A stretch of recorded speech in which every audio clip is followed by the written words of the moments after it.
Anyway, are you going to speak on her behalf, or are you just next? Okay. If I'm stayed alive after the next time you guys review the general plan, I don't think I will spend my time coming here to talk to you guys. So. Okay, thank you. My name is Mark Adams, and I'm here today as a citizen of the Durham community. Earlier this year, a number of people in the Durham community started trying to meet on a regular basis. We've had a couple meetings at the Memorial Hall in Durham. We're trying to get a network out to the people in the Durham community to get more involved and not an official capacity such as Berry Creek has done, but at least for now in an unofficial capacity, just to try and bring everybody in the community together. And I think what kind of instigated this effort was the CAC meeting in Durham last fall as a result of that. And the committee is dealing with a lot of different issues, but one of the things is obviously this current general plan update for the community. I think the message is that has just been unanimous as we met at the Memorial Hall as a group, at the library as a group in Durham, that we want to send to you folks is that we support Alternative 1. And Alternative 1 is the existing Durham-Dayton-Nelson plan, the D2N plan. The Durham community went through a lot of effort, grief, heartburn to put together the D2N plan, went through a very similar process that we're going through now with the general plan update, with community meetings, with environmental review, and the result was the D2N plan. And I can say that the group that quite a few of the members came to the CAC meeting, 12 or 15 people. Tomorrow's the annual parade and picnic day in Durham, so a lot of those people are very involved with today, getting ready for that tomorrow. And so I'm speaking on behalf of that group and asking that you accept the CAC's recommendation and for Alternative 1 for the Durham community. And let us keep what we have and put a lot of hard work into. Am I reading this correctly, that there was something came down, I guess, at yesterday's meeting, and we don't have that yet at the last night? You do have the results of that vote. What is the story about 50 homes or 500 homes? Right. Well, initially there was some calculations done by the consultant on the build-out of the Durham-Dayton-Nelson plan, and that resulted into a figure of 50 units. That was reanalyzed, and based upon the existing zoning and general plan designations, that is 500, should be changed to 500. So that was disclosed to the Citizens Advisory Committee on May 1st and on yesterday evening, May 8th. So they did reopen this study area for further deliberation, and they voted to maintain the Durham-Dayton-Nelson plan with the 500 figure as calculated by the consultant for build-out of that area with the existing general plan. 500 figure goes with the Durham-Dayton plan? Yes, it does.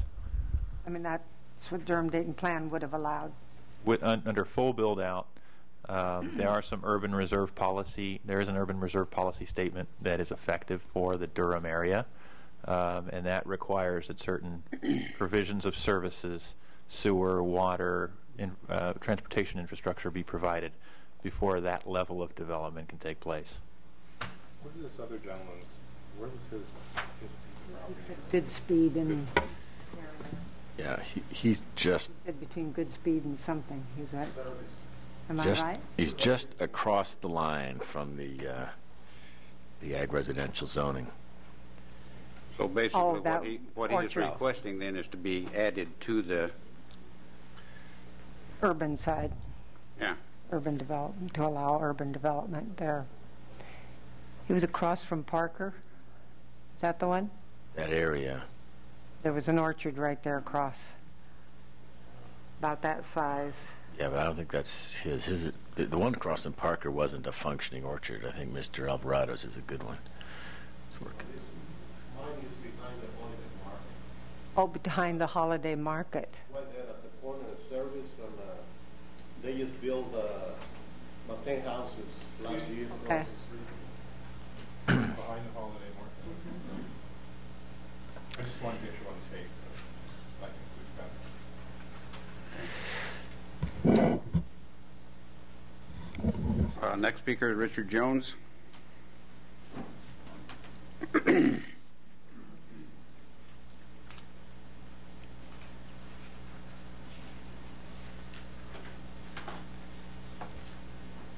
Good afternoon. I'm Richard Jones from Durham. I just wanted to ask this gentleman, were you invited to the citizens meeting in Durham? I wasn't either. No, that was the community meeting. No, I'm talking, I know, but I asked him if he was. He wasn't, I wasn't either. We both live in Durham.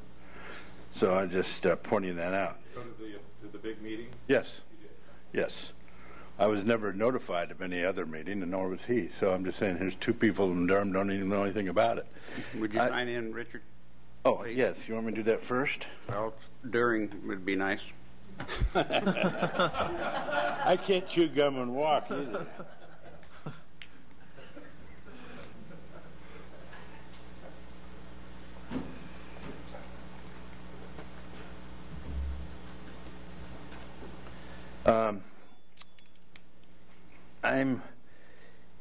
First of all, what I wanted to talk about generally here is no growth issues. I'm very concerned that the committee has selected an alternative number one for the Durham area, a no growth. It's a fait accompli. No matter what you do there, it's no growth. You're either going to have 5-acre parcels, or you're going to have apartments downtown. And I don't think that people of Durham want that. I think they're doing it to stop all growth, and they thought it was 50 houses over the next 23 years. That's what they voted for originally. And there's some issues and concerns that I want to throw out here. Some of you folks have already mentioned it. Some of the commissioners have already mentioned it, but there's some problems with absolutely no growth. One of the problems is we say we don't want anybody in our backyard. I just rolled in from L.A. last week, and I don't want anybody following me. And I don't think, so what they do is when you move into your area and when you've got your plot of land in your area, you don't want anybody moving in the backyard. That's only natural. But the point is, when you say no growth here, that forces growth in somebody else's town. Do we want to run 3,000 people up to Magalia, where there's water issues and so forth and so on? I don't think that's wise planning. I mean, an example is my relatives came here 157 years ago. If they would all said, geez, we don't want any growth, there wouldn't be anybody sitting here. I mean, we got to plan for some growth, and we've got to plan it well. And some of my issues here with no growth, if you have no growth, you have no infrastructure money. You can't do anything for your schools. The schools in Durham are starting to deteriorate right now. Downtown is deteriorating. I mean, you could use some of those infrastructure monies to fix that up. And, you know, I think it's these alternatives. I'm torn between, there's some good parts in each one of those, some bad parts in each one of them. I don't know which one really to go for, but I believe in building from the center of town out.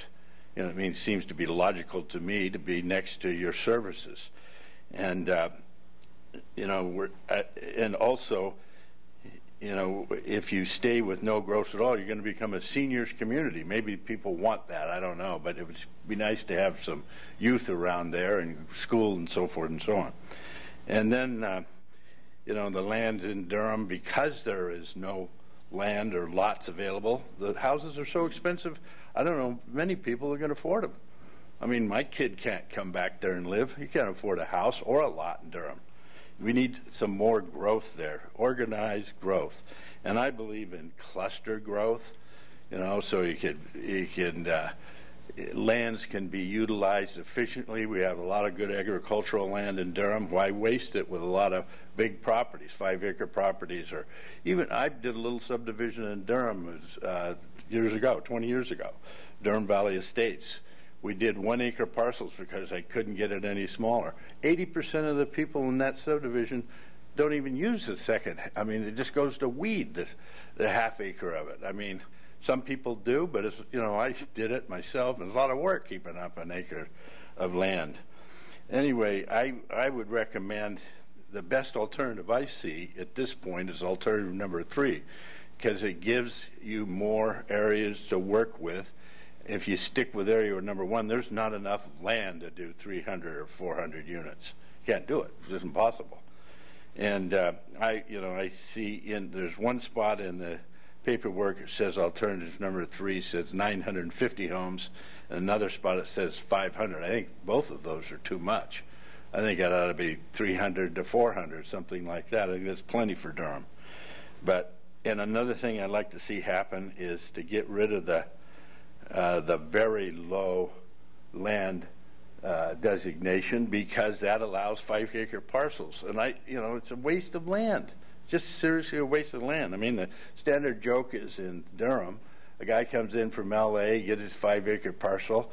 He goes out there, he buys a brand new tractor, he goes down on the road a couple times, it's hot, goes in for a beer, and he never comes back. I mean, the tractor's still sitting there. I mean, it's kind of just a waste. Anyway, I just believe that low density would be much more appropriate, where it would allow you to cluster homes. And that's basically all I want to say. Any questions? High density. High density is what you mean. Huh?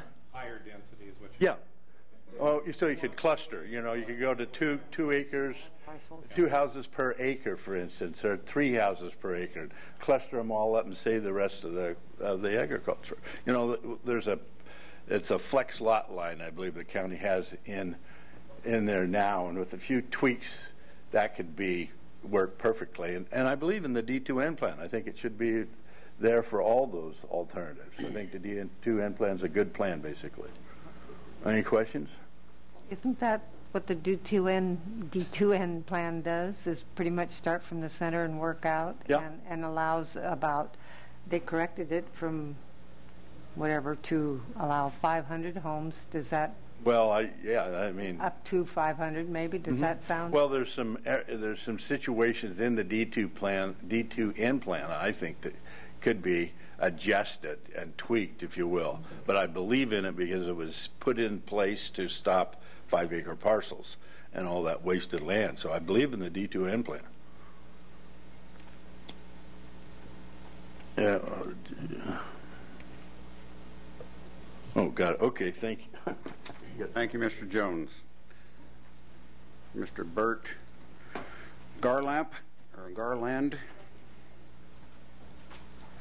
It's either long P or a short D. Bad handwriting, mostly. It's Garland. Chairman Wilson, Commissioners, thank you. I'll try to be brief. I didn't think we were going to be in this much detail on these areas today. I thought it was more global, but I've got a handout for you that shows we're what refer to studying Area 19. We call ourselves the forgotten child of that intersection.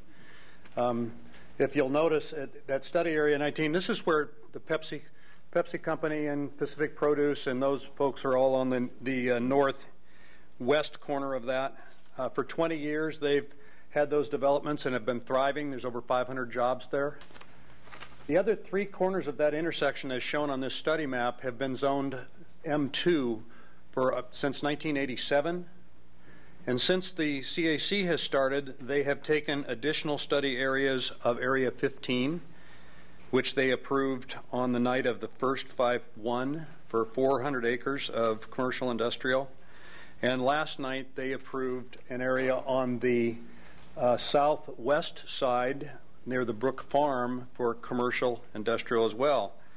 But since the meeting of the 24th, they've considered our study area, the 400 acres that's shown on the southeast corner, just to continue to be ag. We find that to be inconsistent with good planning. Normally, if you have a thriving intersection that's creating jobs, infrastructure is there, the land is bad, it does not perk, it has not been used for agriculture on the east side of the freeway at all. There are high producing wells there, there's also high power. It seems to match most all of the goals of the county to develop commercial industrial where the jobs are, where they can be created. where the traffic element is good. You're not running trucks over the city streets to airport industrial parks or Hagen Lane. So we want to see that we could be included in this particular intersection, which we believe has a lot of future. We've produced plans for the CAC that show our 400 acres would actually only be 178 acres. It's the map that looks like this in your package. Our particular project is not in the Williamson Act. We've had use permits pending before the county on that there for approximately 2 years. This can be developed now, and it can be developed now with no take of wetlands, species, or stagecoach routes. So we want to take a little bit of time today, and then we'll be here obviously on the 30th to revisit any questions you might have. But this, including Area 19 in this project, which is really, if you've driven the new highway and the new overpass, it's the entry point for the county for this particular area, and we'd like to have it develop in a good, reasonable planning sense. So you would like alternative 4 on this? Yes, it's not actually called alternative 4, but back in it's the one that supported the 400 acres of industrial open space, which really is only 178 by the time we avoid all the wetlands and the cultural significant areas. Okay. Thank you. Thank you very much. Thank you, Mr. Garland.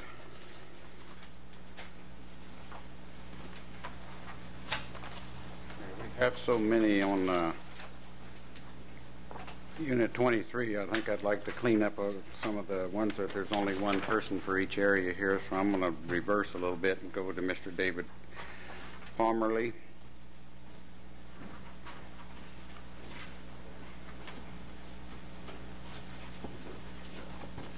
And I know he'll speak quickly.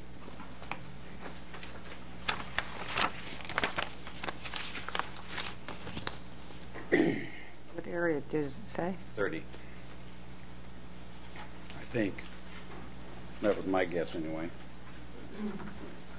That was a good guess, but actually no. My name's David Palmerly. I live in Bangor, and I did not come here. I did not realize we were going to get into such detail with all of the various study areas. My issue is much more global, and in fact, something that we should probably be thinking of clearly before we address any of the study areas. Indeed, my history with Butte County goes back some 55 years now, and my family has owned land in southern Butte County since 1920. We believe in stewardship of the land. We believe Butte County in the past has been a good steward of the land, and the Butte County of the future should be a good steward of the land. We have a lot of developers, a lot of owners proposing various locations in the county that are clearly outside of urban zones and are really something that we need to be very, very careful of.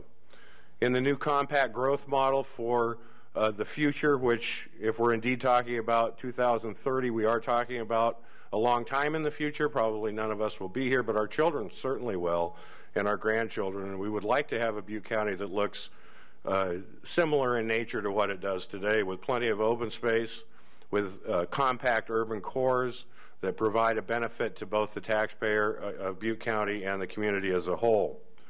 When you use a compact growth model, you have much lower impacts on public services.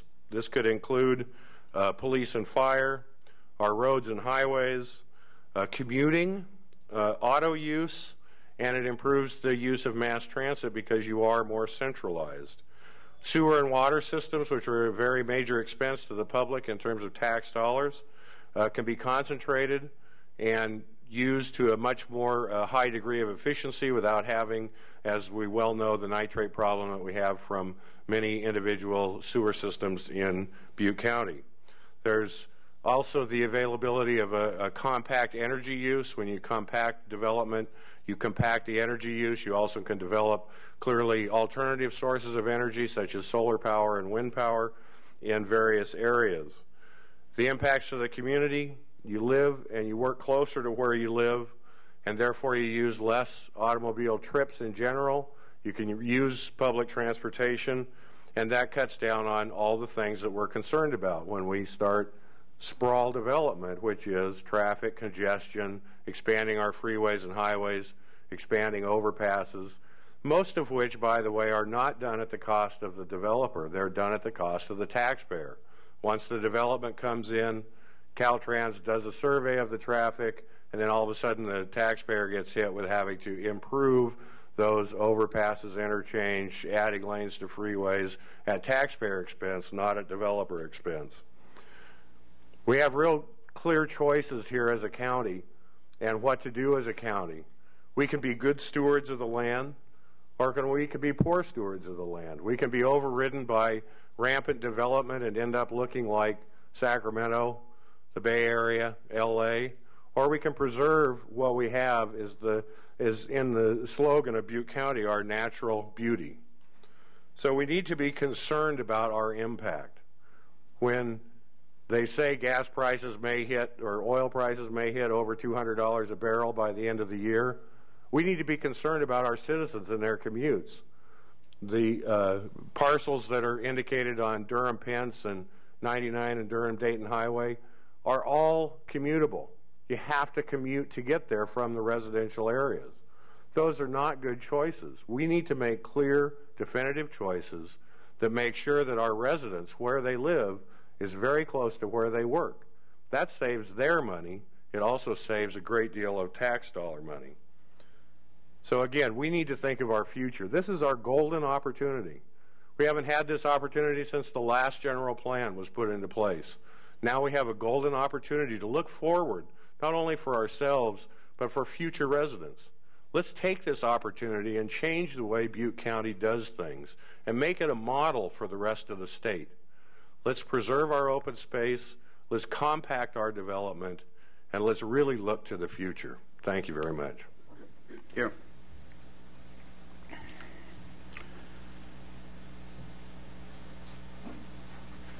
Johanna Tuitt, Area 27.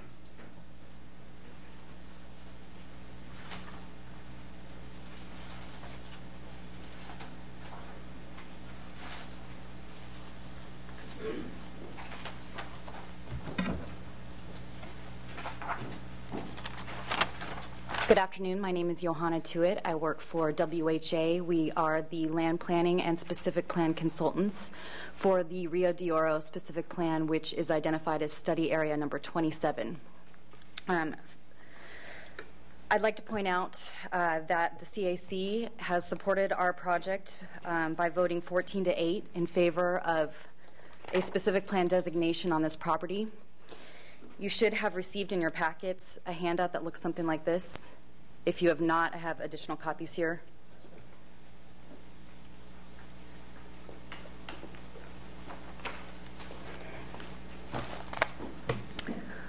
Rather than go through this entire handout, there's a lot of information in here. I just want to hit the highlights for you. Rio de Oro is smart growth. It's a logical extension of existing development to the north and the south. It does meet the guiding principles identified by the Butte County General Plan, and it is consistent with the City of Oroville's draft general plan.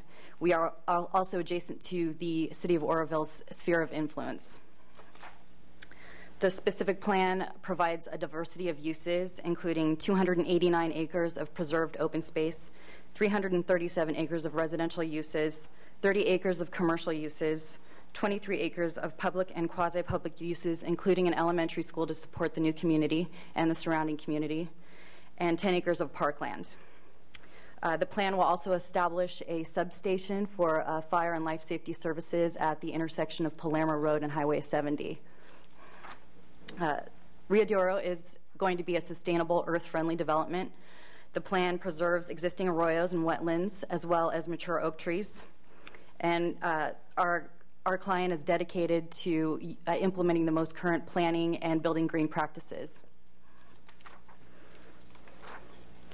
Rio de Oro is fiscally sustainable. It will fund all of the construction costs as well as the long-term maintenance of the community through the creation of an improvement district, which will cover the cost of maintaining roadways, water, sewer, and parking facilities, a landscape lighting and maintenance district, which will fund the community-wide landscaping, lighting, and open space, and a special assessment district to fund life safety services. The commercial uses will also generate much-needed tax revenues for the county. New development will increase the employment base as well as the consumer base, which will help to support existing businesses and attract new businesses to the county, which will result in a job housing balance. Our plan is based on the concepts of traditional neighborhood development, which establish community or neighborhood focal points in the form of parks, a school, and a community center in the form of a commercial area, which will include neighborhood serving uses. The 9.5 miles of trail and the combination of these uses will reduce auto dependency by getting people out of their cars and participating in the community, and will reduce the length of vehicular trips. There will be a diverse mix of housing appealing to a wide range of lifestyles and income levels. And design guidelines will ensure architectural quality and high-quality construction. Our client, JKB Homes, has been working with the Palermo Union School District to determine the proper design, location, and parcel size for the school site, and will continue to do so through the planning process. In addition, our client is committed to gathering community input and will be holding town hall meetings to gather neighbors' comments and other concerned residents. And they have also established an interactive website where people are encouraged to get more information about the project and provide any comments. The website address is www.rio-d,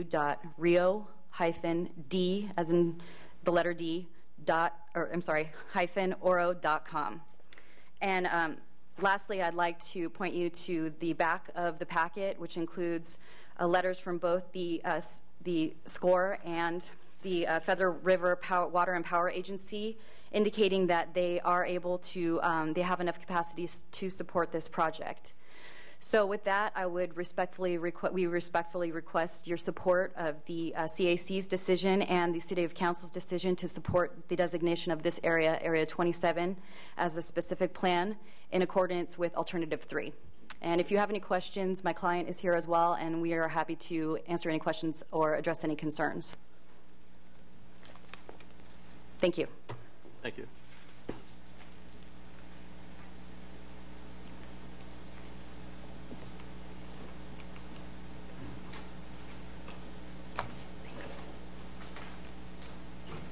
We'll go to Jim Stevens, Area 25.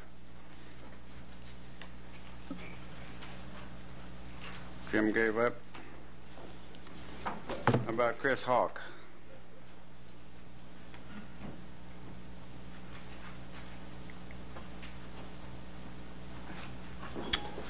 Good afternoon, members of the Commission. My name is Chris Hawk with Oro Bay Associates.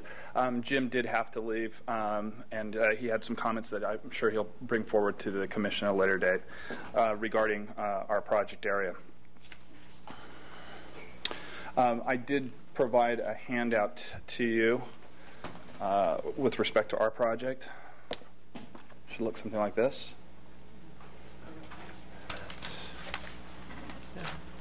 Yeah, did you pass that out? Oh, it's right here. All right. There. Okay, as that's being handed out, I'll make some brief introductory remarks regarding our project first. The project is the first master plan community to be processed in the city of Oroville.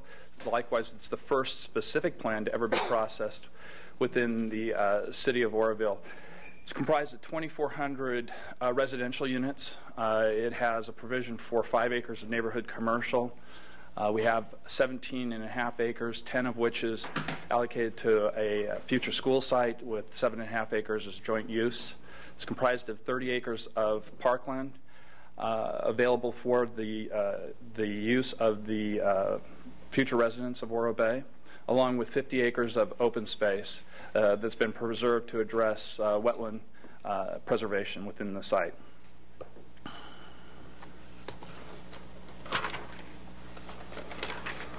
I think what I wanted to address today, I think that Tim Snelling did a great job in his introductory remarks outlining the process that you're going to be going forward with and the CAC process, as well as the guiding principles. And I took from his opening remarks some of the comments that I'd just like to repeat just briefly here. The Oroville General Plan numbers, when we're talking about population numbers, are the same as shown in the table that was presented to you at the very beginning of his remarks, and is good for consistency purposes.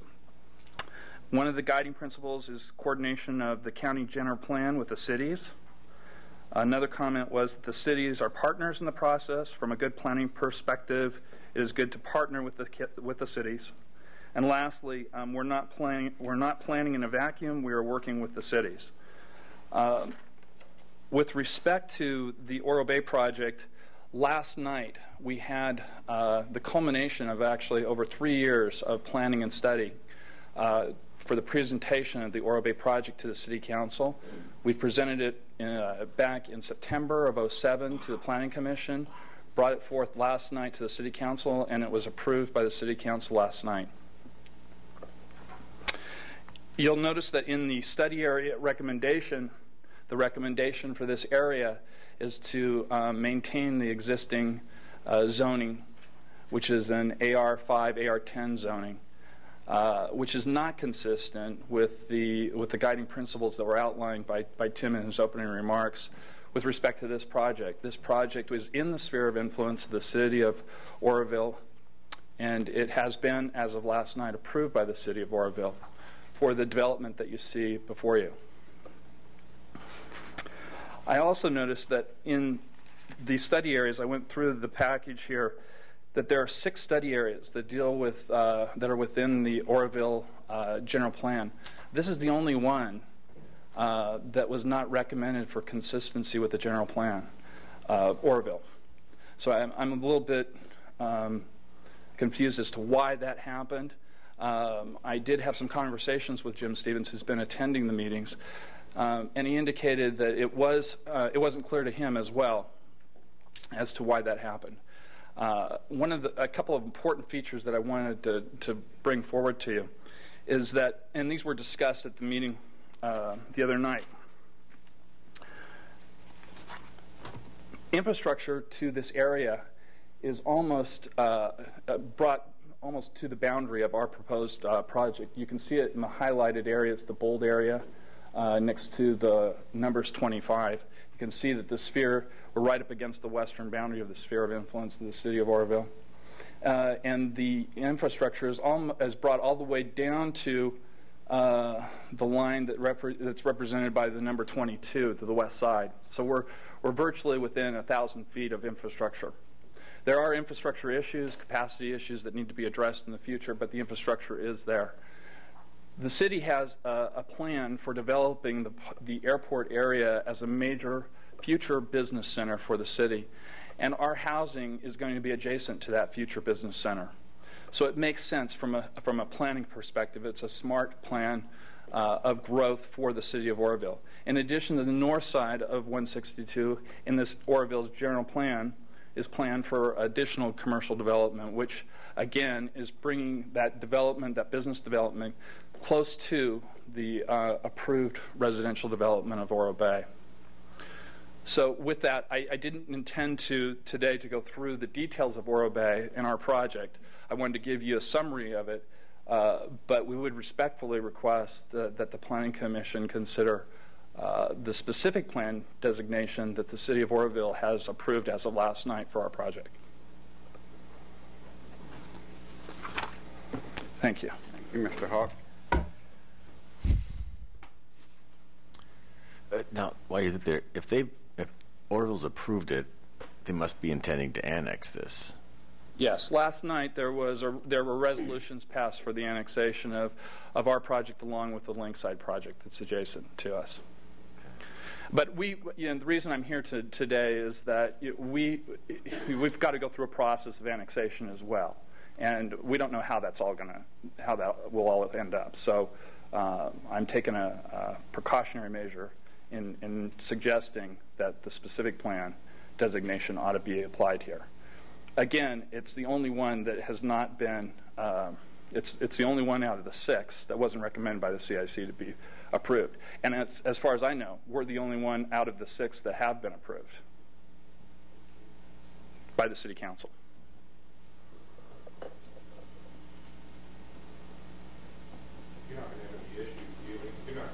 airport issues, are you? I know you're No. located next to it and you're contiguous, which is probably as a benefit as far as being able to serve an area with lots of jobs and not having to have people make long commutes, but there aren't going to be any takeoff. There is an overflight. There's different overflight zones that require different densities within those overflight zones. And we have some of those zones located within the project, but we meet it with our specific plan document. This thing is laid out in relationship. It adheres to the overflight zone, and that has been our plan has been reviewed and approved by ALAC. What are the? I guess we don't need to get into the specifics right now.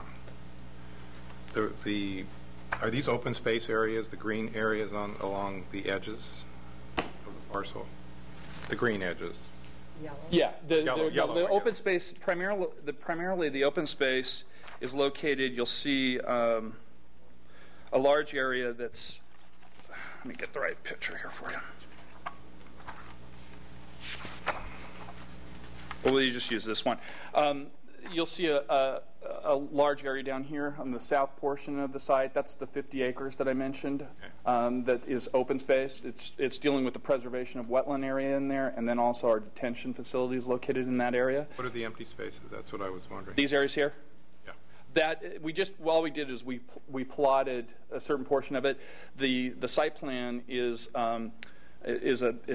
consists of a mixture of housing types. The low density is around the outside edge, the medium density is in the middle, and then it's anchored by. Concept is what you're Yes.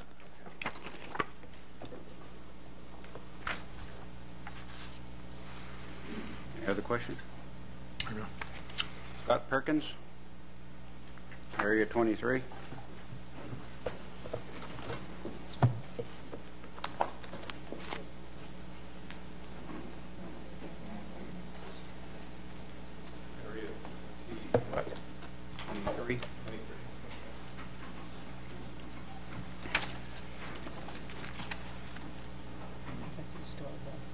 Yeah.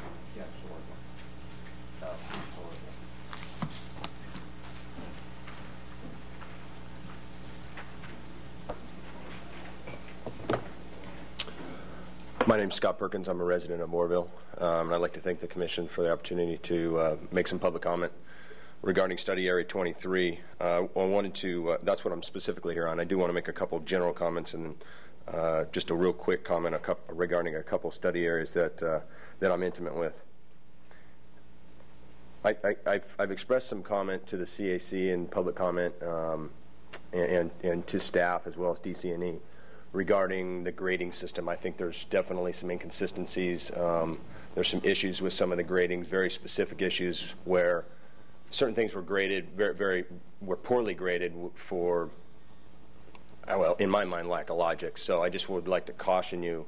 There was some earlier discussion at the beginning of the meeting with regards to how things were scored, poor grading, and how it affected your decision making. I'd just like to caution you that there is some issues that I think I've certainly recognized. I think there's other folks on the CAC. I think staff and DC&E have kind of concluded that there were a few issues. Whether there are few or a lot, that's up for debate. But just to caution you. I wasn't going to get into my normal economic speech. I always like to say let economics drive everything and plan accordingly so that economics give enough opportunity for economics to survive. If you shrink the viability of areas or the viability of specific projects, then economics won't have even the opportunity to get there because the opportunity will not be present.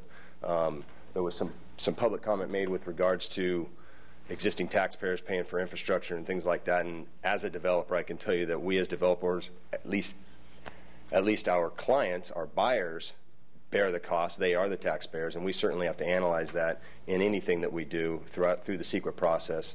And we have our fair cost share in any given aspect of the secret process, whether it's traffic, sewer, water, you name it. So I think some of the comments that were made earlier just really are unfounded. I mean, we definitely have to recognize that in our environmental review process, the project does have to bear its fair share cost of anything that needs to be upgraded. I'd like to make a quick comment regarding the Berry Creek study area. I was born here in Orville, and I was raised in Berry Creek. I don't have any interest in Berry Creek except the fact that I lived there for 15 years and I like the area and I travel through it quite a bit. I still have friends and family that live up there.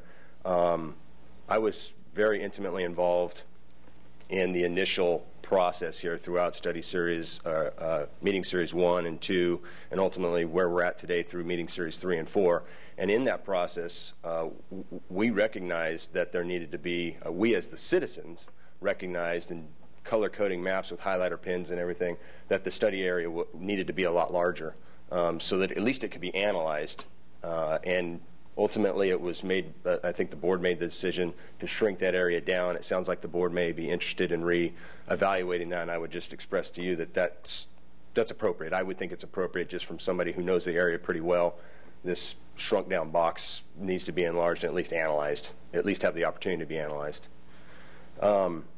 One quick comment regarding Tuscan Ridge.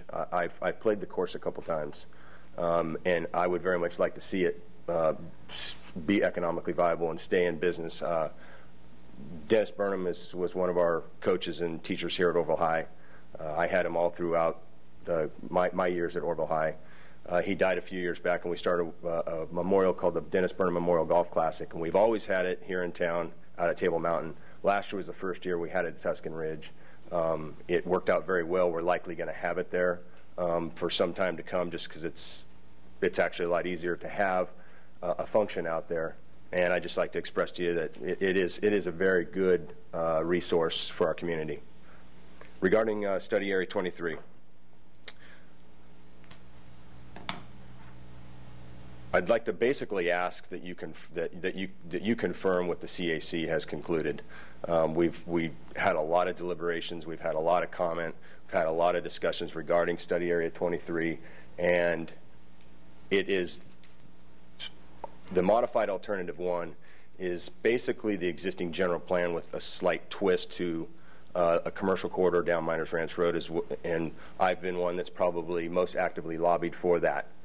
There's been some comments and some concerns. I think you're probably going to hear that from some of our neighbors here after myself, that there's some major concern about super-duper urban development. And if you look at the numbers, you could conclude that. I mean, 18,000 units is what the build-out would theoretically be. As a developer, I don't think that will be the case. But specifically, there is economic viability out there. And there will be further development within the city's sphere as well as outside the county, or outside the city sphere within the county. And my concern is some of the area along Miners Ranch Road, and that's why we've lobbied pretty heavily and come up with strong conclusions to affirm that it will be economically viable. We as people, members over here in Orville, people that have been active in the process, believe that the Ophir Road with the new interchange that's in the future to the casino, Lower Wyandotte Road, up to Foothill, and along Miners Ranch will be kind of what we've called the Orville bypass. It's what Orville needs to take part of its traffic congestion off. That alone makes the Miners Ranch corridor economically viable for some development. As somebody who lives in the area, I don't want to see massive amounts of super urban development outside of the city's influence, but we certainly have areas that should be looked at, and that's what the CAC all concluded after lots of deliberations. The build out, seems pretty astronomical, of which I don't think anybody believes that we'll get to that, but given it the opportunity to get there is basically consistent with the existing general plan. The modified alternative 1 is consistent with the city's preferred alternative, or the one that is most closely associated with the city's preferred alternative, and it's basically the existing general plan with a slight twist, like I said, along Miners Ranch Road. One other specific thing. So with that, we'd like to ask for your confirmation of what the CAC has concluded, but I have another little twist to the deal. I represent a developer, New Phase Development. They own a piece of property that's 90 acres north of the creek, which is north of the Rancheria's property along Oral Banger. It's a pending project. We are getting ready to address staff comments within the next week or so, come back in with a resubmittal, and we are hoping to be before your commission in the next few meetings at the latest, we hope, to have you confirm that to approve our tentative map. If you saw the, I guess, Dan, do you have the color map? Do you have this color map by chance that they could take a peek at? Right. The study area 26. It's hard to see on this map, but there's a olive green, olive green shaded area that is designated as resource conservation. And what I suspect part of the problem is that this project, along with a couple of the pieces of property that I represent, have been lumped in with the reservation's property. And I think the reservation, yeah, you're right on it right there. Is it okay if I step up there? Why don't you, I think we have a Light. point, yeah. That way we can get your comments See if I on can keep tape. them shaking. Lost it. I want to take your eyes out. That map, I think, is enough detail. This piece of property right here, basically, and it's hard for me to kind of break it out, but it's basically on the north corner here, is what we call the Versies Place project, and you folks are going to see this application come across your desk here real soon. It's 90 acres. It's 206 residential lots. It has 15 acres of open space, and it's a very good project. I'm very pleased with it, and I'm very proud to represent the project. It's an R1 designated land use. With the development as it is, we're looking at basically 2.5 units to the acre, given the open space and some of the large lots. There's a kind of a mixed use of residential use. We have some large lot product flanking the north boundary and the west boundary, and then more dense 6,500 square foot traditional lot size throughout the core, all of which has a 15-acre open space corridor going through the middle of it. My concern is that we've put a lot of effort into this general plan. The project is going to come before you. We hope that it'll get approved. It's a great land use. What my concern is with regards to that project is that ultimately the way the general plan is, the mapping is set up right now, it's designated as resource conservation. And after all this effort, we'll ultimately have a land use that will be a non-conforming use to the general plan. We'll have a project that will be approved before the general plan is complete, and where the analyzation came through on how this got designated as resource conservation, I still haven't been able to conclude. But ultimately, it's theoretically going to be a project, and why not have the general plan recognize and be conclusive with a pending project that could potentially be built out by the time the general plan is done and certified. Adjacent to that, to the west, along Lower Wyandotte, is about 45 acres of property that I represent. The Moss family owns the piece of property that abuts up to Lower Wyandotte. Immediately across the street is the new school with the new entrance coming there, and it's shown as resource conservation. It's currently zoned R1. We desire to have a project on that at some point in the future, and as it is right now, it'll be resource conservation. We certainly think that that's inconsistent. For one, it's right on the edge of the urban core. I mean, it's adjacent to medium density. The Monte Vista Avenue is all that area right there. On the east side of Lower Wyandotte, it's all medium density property. Currently built out. There's a senior mobile home park back on the back edge of that. Our project, the Versies Place project, butts into that and actually connects to it. And then the property to the south is now being designated as resource conservation. And we'd like to see this slight twist to the modified alternative one that the CAC has approved, is just to recognize those properties as their current land use, which is R1. It would be consistent with what's happening right now, what the neighbors have desired that they want. It's good land planning, and Lower Wyandotte is going to become more economically viable as time goes on. The casino has expansion plans, and we would hate to see that the land that's north of the casino's core, that they seem to not have a desire to develop, be lumped in with our land.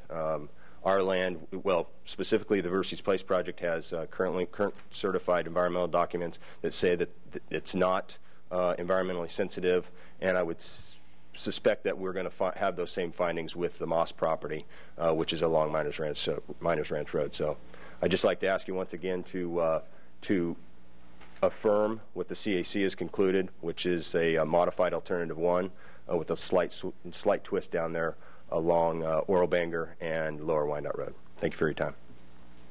If you have any questions, please.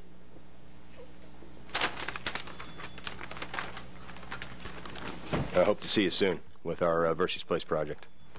Thank you. It's been a long time in the coming. Jane Warmack.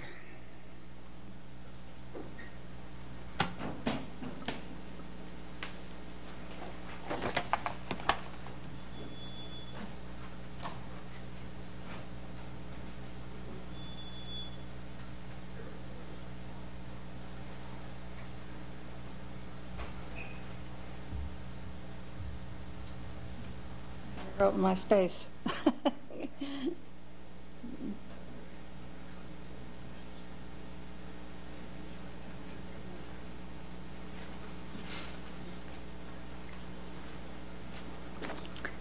Good afternoon. My name is Jane Warmack. I live at 144 Gray Fox Lane, right off of Mount Ida Road in the east foothills of Oroville. And I've owned property there since about 1957, and I've raised my children there, and we've had the opportunity of owning horses due to the rural nature of the area. And a number of our neighbors over the years have had 4-H projects, and which would not be possible in high-density neighborhoods. So we are hoping that we would retain a rural agricultural area rather than allow a lot of leapfrogging from the city to the Miners Ranch Road area. We're not too far west of that. The foothill area has orange mandarin, olive, almond orchards and several vineyards.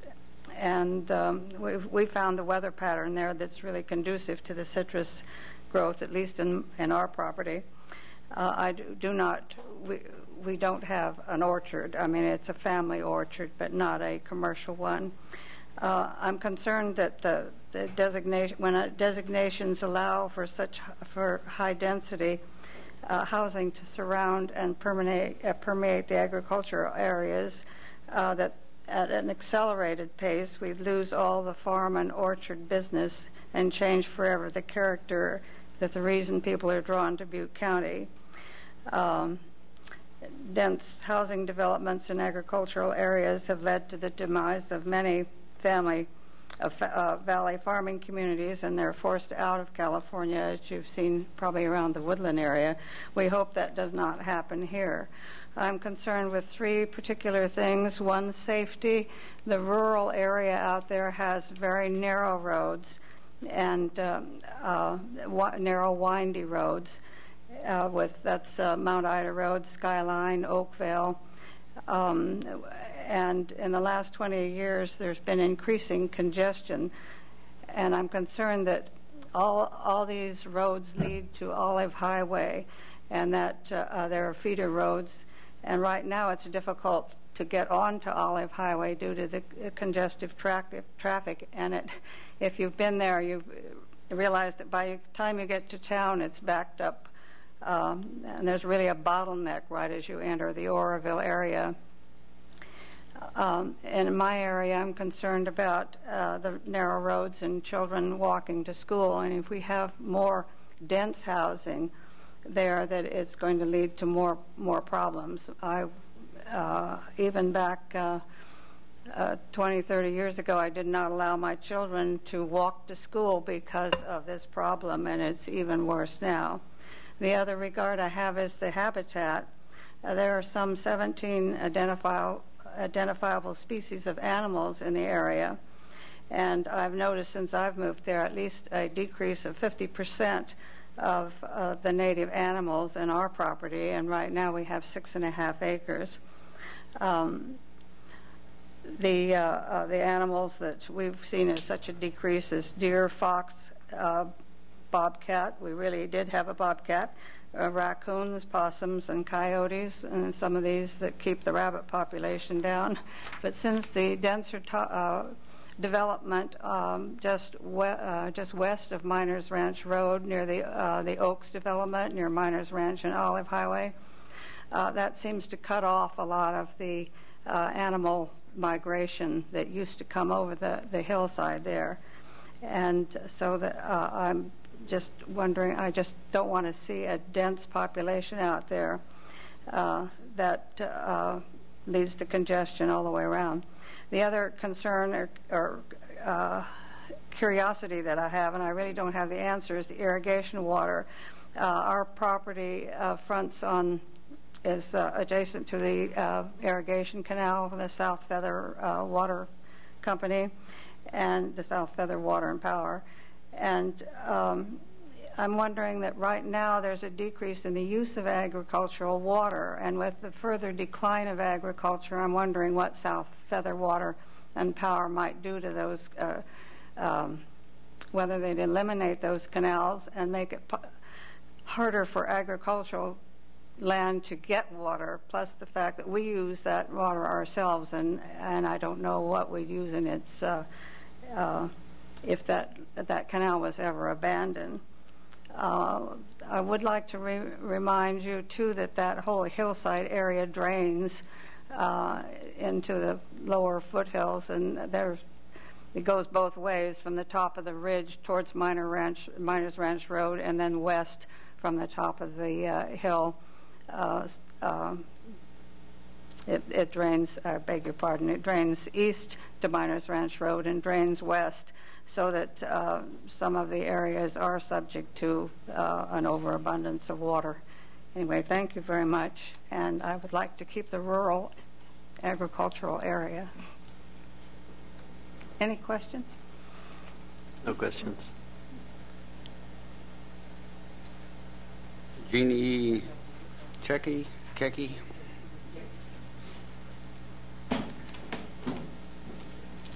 Good afternoon. My name is Jean Checky. I think I could write my name while speaking. I'm with Gray Fox Vineyards, and I'd like to tell that guy in Durham, but he left. I know where he could get 17,000 homes from where they're going to put them in Area 23. I wanted to express to you the importance of the agricultural designation in our area. For some reason, the language got dropped out of the general plan, whereas it said there were 880 acres of unique farmland, 65 acres of statewide importance, and 1,465 acres of grazing land. All of a sudden, that language was changed to read, there are no areas of agricultural importance in Area 23. And I'm here to tell you that that is not true. I was told that language was corrected, and now it does read those specific acreage designations. However, it also says that most of that agricultural designated land will be used for non-agricultural purposes, which totally takes away the meaning of the designation. Our local farms and wineries have been growing over the years, and we've gotten to the point where we actually have a Sierra Oro farm trail for Butte County. This is something new, and I don't want everybody to miss the whole picture of what agritourism can do for a county. It brings entertainment, it brings revenue, and instead of just making high-density housing the goal. This map, this is going to be the third year that we have this event. It's a weekend, a passport weekend, and some counties just have one specialty, like wine tasting, for a passport weekend to attract people. Some have just apple days or something like that. But in Butte County, we are really lucky. We have such a diversified area of farms. We have olive oil, alpacas, wineries, mandarins, nuts, oranges, pumpkins. And we even would like to encourage more farms to be on this map. And if you look at the Oroville section, there are quite a few, and there's space for more. But if we take this agricultural land and designated it for other use, how are other people going to get started to add this to this agritourism, which is truly an up-and-coming thing in agriculture? It'll truly save agriculture. We also have the Shasta Cascade Viticulture Association. This is a new association for wineries. It extends from Shasta all the way down to Butte County. And this also is a map. Butte County has about 5 wineries now, so it's growing in that area, and there's still room to grow. There's a lot of tax revenue and also tourism revenue that comes from these maps. There have been studies to show, I have a copy that I'll leave of a San Diego study showing the benefits of agritourism.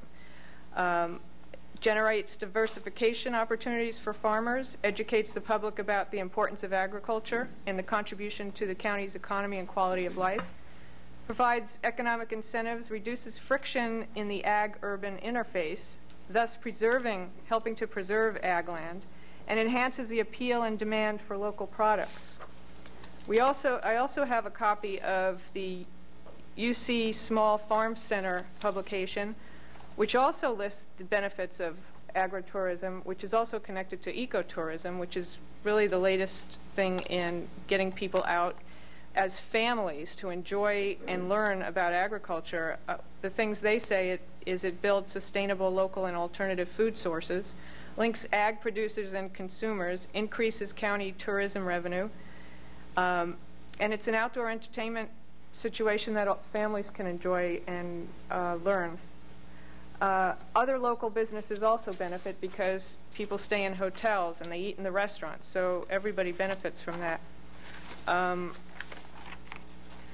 I guess my point is that it's necessary not only to protect these agricultural designations, but also try to enhance them, attract the agricultural businesses to our area, because it does provide something unique, something special, and there is lost my train of thought. There is income to be had for the county on that. Another major concern I have is the unintended consequences of breaking up the ag lands. We do have affordable water right now in the form of the Palermo-Bangor ditch system, and SFWP has already pledged to continue the renovation and upgrades to this ditch system, which provides a valuable resource for farmers. If this land is subdivided and we have high-density housing, I don't know what will happen to that ditch system, but we also use wells and SFWP water, but this ditch system provides a valuable resource. I also, in closing, I would like to say Michigan let the problem go and didn't recognize their agricultural lands, and now what they're doing is buying back farms from families, not paying them what they could get on the open market, but buying them back and promising to these families that that land will be kept as agricultural land. And it's that important that people are willing to take less money just to make sure that agricultural land is preserved. And lastly, I would like to invite all of the members out. I would be happy to organize a tour of our area, to the wineries, to the farms, or else you can participate in the tour yourself. But I would be happy to organize, if somebody contacted me, something so you can see what's happening. It's definitely a growth industry, and I don't think it should be overlooked for expediency. Thank you very much. Thank you, Jeannie. We're going to take a short break here. Staff needs a break.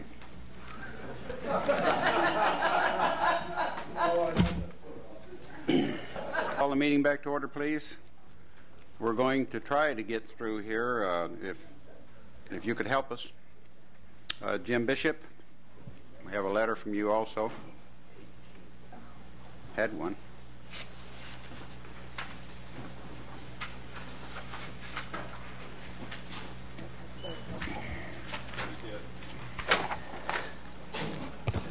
Good afternoon.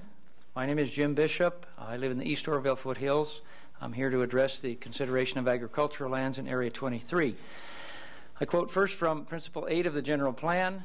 that it shall address agriculture as an important aspect of Butte County's economy that will be protected, maintained, promoted, and enhanced. The residents of the East Oroville Foothills, Area 23, strongly agree. Agricultural lands in Area 23 were somehow overlooked in the development of alternatives, a glaring and an unacknowledged and an acknowledged oversight in the process. In fact, there are 880 acres of unique farmland, 65 acres of farmland of statewide importance, 1,465 acres of grazing land in Area 23. It would simply not be right to consider an alternative that has mistakenly failed to acknowledge the agricultural lands that are actually there. We respectfully request that the Planning Commission consider the explicit delineation of those agricultural lands in Area 23 and their land use designation as agricultural. Area 23 farmlands are long established, very productive orchards, vineyards, and vegetable gardens. They are unique in our region due to their special microclimate and soils. Small-scale agriculture is practical and profitable, even on a few acres, and will become more viable over time as an important local food source. The agriculture produces not just food, but it encourages agritourism and enhances the quality of the entire community. And I want to focus on two main points. Food comes an average of 1,500 miles to the store. These oranges traveled 15 minutes from their source. A commercial orchard planted in 1927, 3/4 of a century of food production, excellent, better than what you get in the store, as a matter of fact, and represent a very viable and long-standing local food source. Rising transportation costs make local food production essential. They will continue to become ever more heavy burdens in terms of cost. It makes much more sense to retain valuable agriculture close to town than to sacrifice irreplaceable productive lands to a few more subdivision parcels. You can always make a subdivision. You can never go back to farmland. My second point is represented by this very sophisticated map. The placard here represents the area of Area 23, a little over 10,000 acres. This narrow strip represents the relative area in proportion of the unique farmlands that are there, less than 8%. And the essential point is this.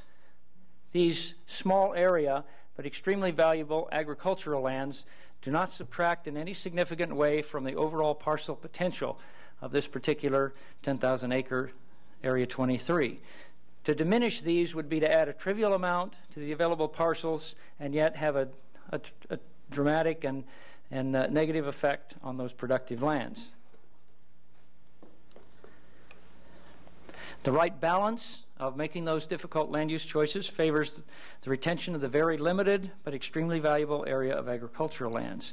So my respectful request of this body is to correct that oversight, wherever it came from, and ensure that all unique farmland, agricultural lands of statewide importance, and most of the grazing land be kept agricultural in Area 23 in the new general plan. These particular special lands should be enhanced, just as it says in the guide for the plan, and not diminished. I appreciate the opportunity to speak before you today. Thank you. Thank you. Any questions? Okay. Mr. Lou, oh, you're doing it to me today. Lodigiani. Lodigiani. Oh, I should have known. Okay. Supportive agriculture. All right. So what you folks are asking for is not necessarily to just recognize that there are agricultural lands when you start drawing lines, and recognize where those areas are, and don't just plop a big residential down on the landscape and let it all go, but to separate out the areas that are unique and the areas that are being farmed for what they have on them. Is that kind of, am I getting close? That's correct, and that's what should have been done in the first place. To recognize the real-world existence of that agriculture, somehow it was overlooked. Maybe they used a soil map and the soils weren't deep enough. I don't know why, but clearly they are very important agricultural lands, and they have a unique bioclimate there for the orange groves. If they're not there, if they're invisible to the planning process, whatever land overlay exists now, if it's changed or zoning applied to that or whatever, and it simply comes down on top of ag lands that were invisible, it'll negatively impact this terrific agricultural resource. So just as is done in the more well-known agricultural lands out further in the valley, the very important agricultural lands which were, as an afterthought, actually recognized in an errata, an April 17th errata, but which were never actually drawn on the plan. What we ask is that what should have been done then to explicitly delineate and provide that those lands are considered an agricultural land use as the process goes forward. So to try and bring into the process something that should have been there in the first place, and which by the plan's own guidelines should receive high priority protection and enhancement. Well, I have a little note that I made to myself which is addressing exactly what you're doing, which is rather than having one size fits all, how are we going to deal with Area 23? It's a big area. Correct. And one patch should not fit on that whole area. We should look at it and maybe take some areas out, put some different designations on to reflect what's there. And I think that's what you're getting at, and that's one of the questions I'm going to ask as we start going through the process that the Commission is going to have to do. Because some of these areas today, there are some good points that have been made, and then there's some areas that possibly should be taken out of the areas of the area itself. You see where I'm coming from? In other words, you want to take an area and sort of designate I'm not which talking. part I'm getting of to the that area. point in the day when I can't talk. But I think you get the gist of what I'm trying to say. Not quite there yet, Okay. Chuck. Well, just that it's an asset that should be recognized for what it is and carried forward in the process with that recognition. Yeah. Thank you. Thank you. Robert Friedman.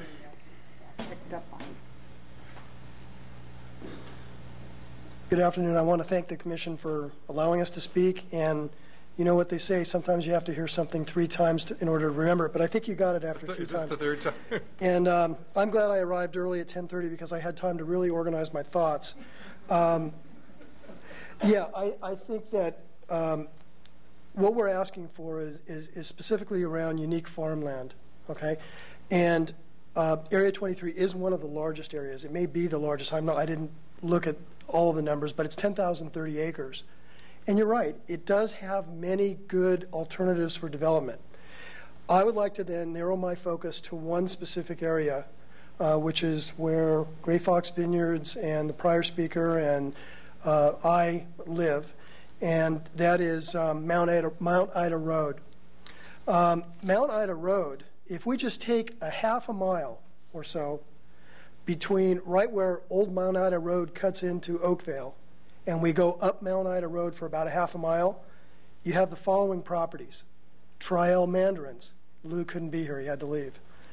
Mount Ida Mandarins, Gray Fox Vineyards, Kelso Black Gold Citrus Ranch, Simmons Ranch, and myself. Now that represents about, again, it's a rough guess, but it's about 40 acres of unique farmland. Why was that not, and that's just a half a mile of one road. Why was that omitted, kind of swept under the rug, and then recognized when the citizens made a little bit of a stink about it? So what I would like to respectfully ask the Commission for is to maintain the ag designation in certain areas of Area 23 where it's vitally important for things like to preserve the unique microclimate growing regions that we have there for certain things like citrus, where there's plentiful, cheap water available for growers, good soil, quality food products that come out of these small farms, a thriving ecosystem, which is all a part of it, and as Gene Checky pointed out, it's green-friendly agro-tourism. The Sierra Oro Farm Trail is massively successful, brings a lot of attention to Butte County, and provides a lot of dollars into the community. So I think those are my narrow focused words, and I want to thank you. If you have any extra maps, I'll get one. Okay, I'll get one. I imagine you can download them online too. So, Paula Kelso.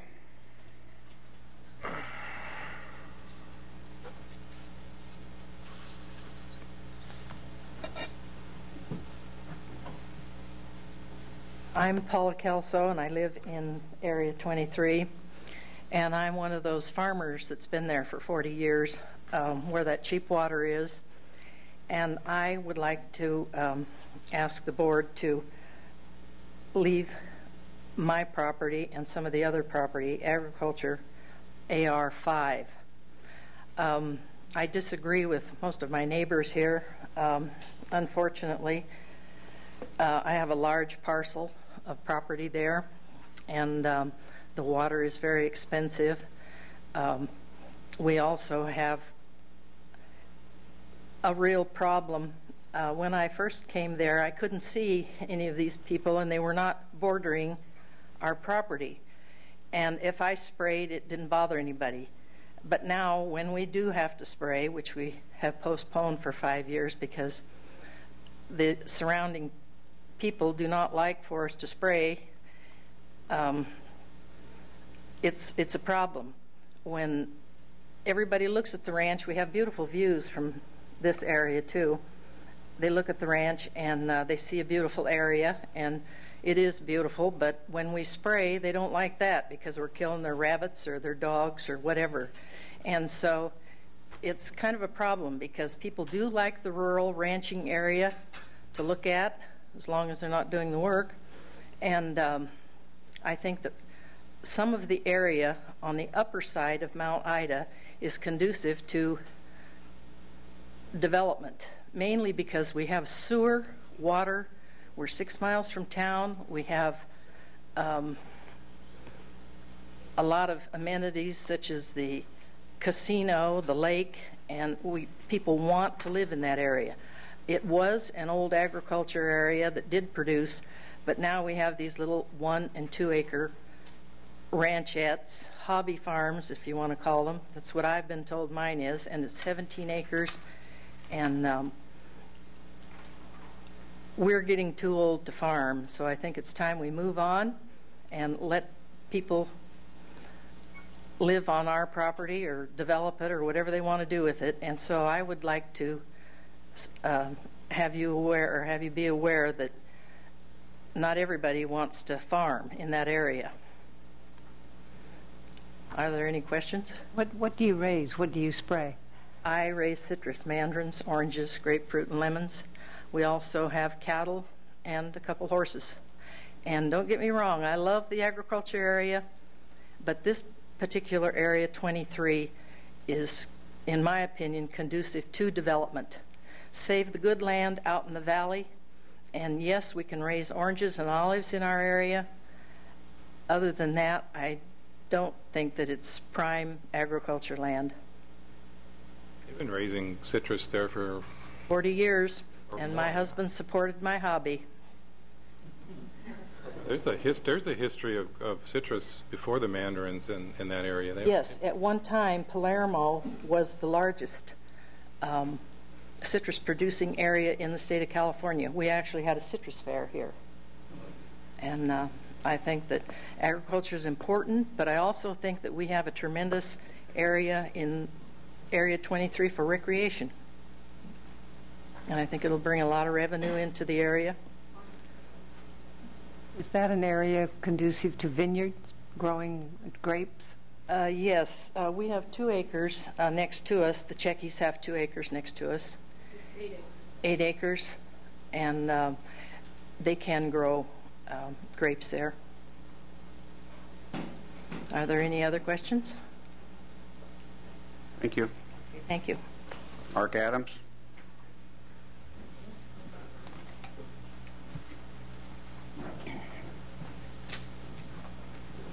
Good afternoon. Thank you for your patience. My name is Mark Adams with North Star Engineering. I'm representing the major property owners of Study Area 24, which is the Stringtown Mountain area. And I'm going to take my 45-minute presentation and try and narrow it down a little bit. Narrow it down. Okay. Little background on this study area. In 1994, the Stringtown Mountain specific plan was approved unanimously by the Board of Supervisors. And it's kind of languished since then because of lack of the sewer and water infrastructure. In the So in the past 14 years, though, there's been a lot of progress made. The LOAPUD, the Lake Oroville Area Public Utility District, which provides sewer, has done an engineering study and route analysis to provide sewer to this area. One of the major hurdles has just recently been overcome in the last year, and that is the problem between LOPUD and the Loafer Creek recreation area. There was a lawsuit involved that's been resolved, and now the Loafer Creek recreation area has been annexed and into the LOPUD district, and that has been completed, and that's behind us now. So those are major hurdles, and we're done with that. When this process started with the county to look at study areas for growth until the year 2030, there was alternatives put together for this study area. I think originally it was study area 16, actually, was the Stringtown Mountain study area. My clients, and primarily my number one client, Bob Taylor, who's been around and owned property in that area for close to 40 years now, something like that, really has a larger vision for it that we didn't feel was truly captured in the county's current general plan effort. And as we went through the process and the three alternatives, we actually proposed a fourth alternative. And that alternative was unanimously accepted, and the recommendation was made by the Citizens Advisory Committee. And I just want to read a very short thing from Bob Taylor about this property. He says, what will the major economic driver of Butte County be in the next 20 years? Butte County is blessed with a natural environment second to none. Stringtown project overlooks the second largest lake in California, the second largest earth-filled dam in the world, the largest freshwater marina west of the Mississippi, and the Great Central Valley of California. Lake Shasta has 11 lodges, all over 30 years old. Lake Tahoe is completely built out, yet Lake Oroville has none. The Stringtown project is the only land in the hands of private ownership with lake view, with sewer and water access. This is Butte County's opportunity to create a destination resort similar to some of the famous resorts that you're familiar with. We've been told that the Stringtown Resort Project is the largest undeveloped water view land area currently available in the western United States. What we do with this property will positively affect this community for generations to come. And a reminder, the Butte County Board of Supervisors voted 5-0 in favor of the project in 1994. The next gold rush is tourism. A 200-room resort hotel can equal $1 million in annual transient occupancy tax and over 250 direct jobs and 1,500 indirect jobs. For example, Dana Point enjoys a $10 million in annual TOT income. A destination resort will drive the economic prosperity of every business in Butte County. Tourists are not a burden to the community. They come, they spend, and they leave. The residential and golf components surrounding the resort will attract individuals with disposable income who for the most part will be retirees and second home occupants. Our vision is brand Butte County as a world-class tourist destination resort community that will bring prosperity to this region, and request Butte County's continued support for this project. Again, in our alternative 4, we envision this as more than just a housing project, that this is a lot more value to the Oroville area and to Butte County, and ask that you support the alternative 4. Any questions? Thank you. Donald Schwartz.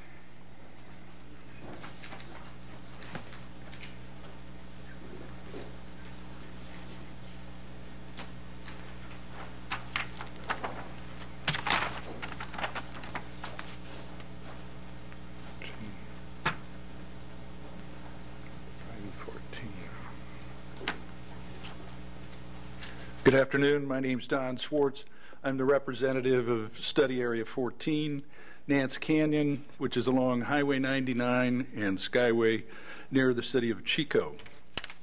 I'm here to speak briefly about business and research parks. I'll try and keep my comments under an hour. The county worked hard to prepare research and business park general plan and zoning classifications early in the decade. And I'm here to encourage you to maintain and sustain these land use classifications through this update. Our site was one of several in the county for this use. I encourage you to designate several sites for business and research parks in the county. Designating several sites fosters private investment in jobs and infrastructure. I'd like to thank you for your time, for your hospitality. I look forward to following and participating in the general plan update. And I mentioned to Tim that I just have our study area was up last night, and I just got these notes from Tim this morning, or here today, and I think there were two changes. One of the comments he has is comply with the county's landfill buffer. I don't think the county has a landfill buffer. What we were talking about last night was a proposed 2,000-foot buffer that we had proposed to the county. So I'd just like to make that clarification. The other one says the remainder of the 5,000 acres left as agriculture/open space, and I think the discussion was correctly left as agriculture. I don't think the word open space was there, and I just asked him to look at the record and see if we can clarify that. Well, as the majority, yours will be concentrated down near the Highway 90 or near the Skyway. Did you say? Did I hear Skyway 99? Is that when I was? Wait a minute. The focus last night is really on the area between Skyway and Neal Road, between Highway 99 on the west and the power lines, which are approximately parallel to 99. There's a large set of towers that run through there. Thank you very much. Thank you. Dominic Bell. Dominic left. We'll yield the time. How about Bill Kinsey? Bill Kinsley? Oh, that's an L. Okay. Yeah, I had to write quick. I didn't intend to speak. So, well, let me. I'll be really quick. I am speaking towards Area 23. I'm a CAC member. I voted for the alternative. I support the alternative. Tri-L Mandarins is right around the corner from me. These other folks are about 2 blocks up the road from me.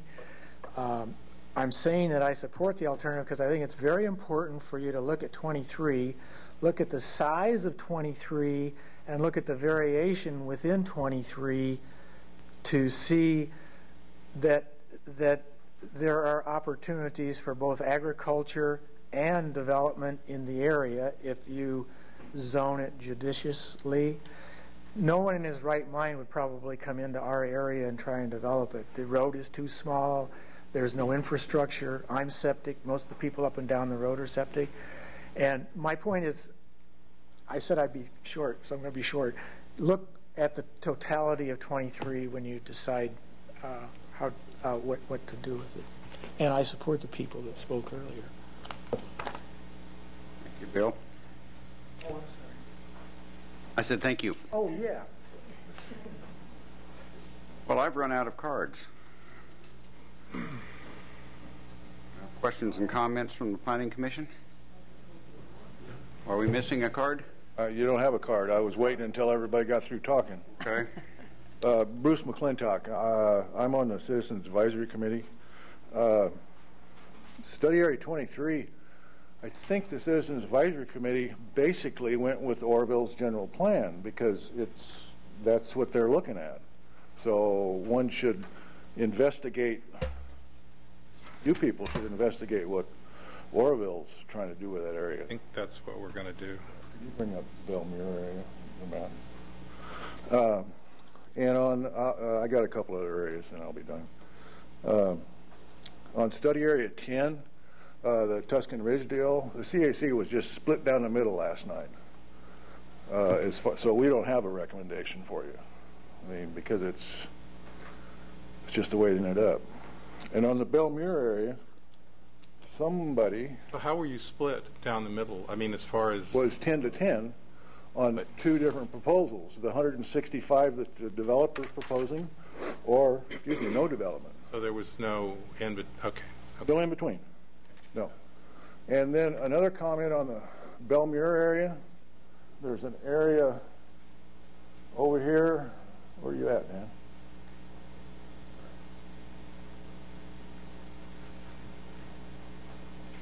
That's probably good enough.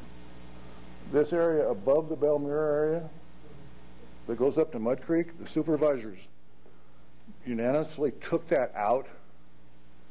And so I think it's pointless to even look at it, even though supposedly the city of Chico's looking at it. But at this point, the supervisors, I don't think, are going to budge. I mean, it was unanimous on that. On study area 8, the CAC originally had gone with an alternative other than what the Berry Creek Association brought forward, and I'd have to give them a kudos for uniting and coming forward with that. It makes a lot of sense. It doesn't provide any more dwellings than I think the one alternative most of us supported at the time. And so, you know, that should just go forward, you know, the way it is. I mean, it just makes sense. The Magalia Paradise Pines area, we were told originally there would only be 400 new homes on the alternative well, not unanimously, but majority of us voted for. And then all of a sudden, the next meeting, that 400 turned into 3,900. And it was an explanation that DC&E had, you know, miscalculated or they refigured. And so we revised that alternative to make it 400 only, which in effect downzones that Magalia Paradise Pines area down to something that's probably more manageable in terms of fire, traffic, and everything else, at least for the distant future. I guess that's about it for now. You're going to be taking some public comment on the 30th? Okay, thanks. Thank you, Bruce.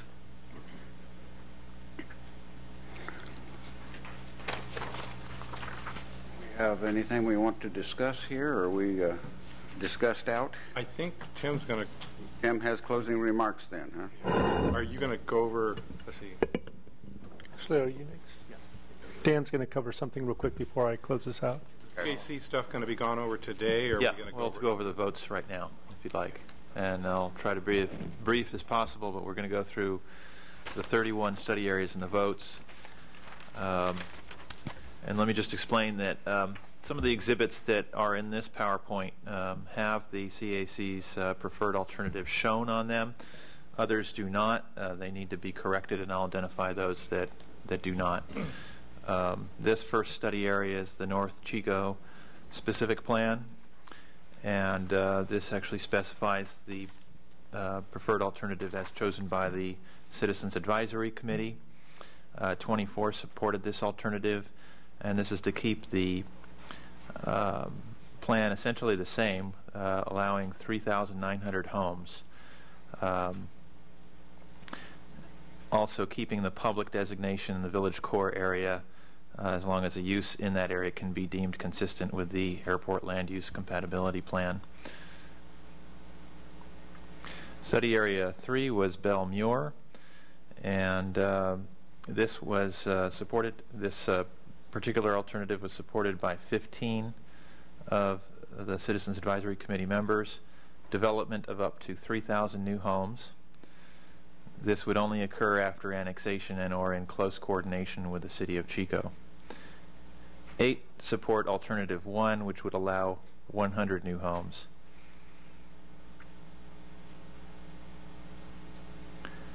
Study area 4, Forest Ranch. 22 members of the Citizens Advisory Committee approved alternative 2-3, which is a redesignation for agriculture and as well as keep the retail general plan designation area, which you see as that red circle. This Magalia Paradise Pines study area 5, would have to be a corrected map, which we'll provide to you on the 30th. The Citizens Advisory Committee, this particular map shows the 3,800 new homes as it currently exists. The Citizens Advisory Committee acted to reduce that to 400 homes. So the medium density residential area that you see there would have to be downzoned to a lesser zoning district, allowing fewer parcels. Does that have it looks like you basically overlaid it over the existing infrastructure, or am I I mean, the road system's already there. Yeah, some of those parcels are there, and some are developed, but others are not. So the area that would be changed out is these areas in here.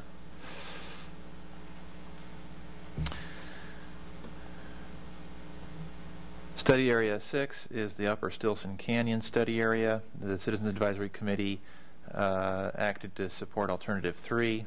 14 members supported that. Development of up to 600 homes with a specific plan based on project proponent proposal, and then resource conservation on the balance of the property. 4 supported an Alternative 4, development of up to 300 homes through a specific plan with resource conservation in the other areas. 3 supported an Alternative 2 with just resource conservation, no development allowed. Study Area 7 was Concow, and 21 supported Alternative 2 for the Concow study area. Majority of this area would be resource conservation with a small retail area that you can see there in red. Not a significant number of new homes. 2 opposed Alternative 2 and supported 1 or 3 instead, allowing the small retail area, but also 200 to 500 new homes. Study Area 8, Berry Creek, we would have to remap this. This does not show the preferred plan as chosen by the Citizens Advisory Committee. 16 support Alternative 4, and this is representative of a community plan presented by the Berry Creek Community Association. This would allow about 300 new homes. 5 support Alternative 2, which would have designated the majority of the area in agriculture with not a significant number of new homes, and 1 supported Alternative 1. That would have designated the majority of area very low density residential with ag and retail, allowing about 300 new homes. Study Area 9, this was the Doe Mill Honey Run study area. 16 supported the project proponent's proposal, which was Alternative 4, allowing up to 1,500 new units through a specific plan. The agriculture would be the underlying designation. In other words, agriculture would be in place anywhere there wasn't any development with homes. And the project would happen under the county's jurisdiction and not the city of Chico's. 7 supported an Alternative 5, which would identical to the Alternative 4, but that the project would happen under the city of Chico's jurisdiction. In other words, it would be annexed into the city.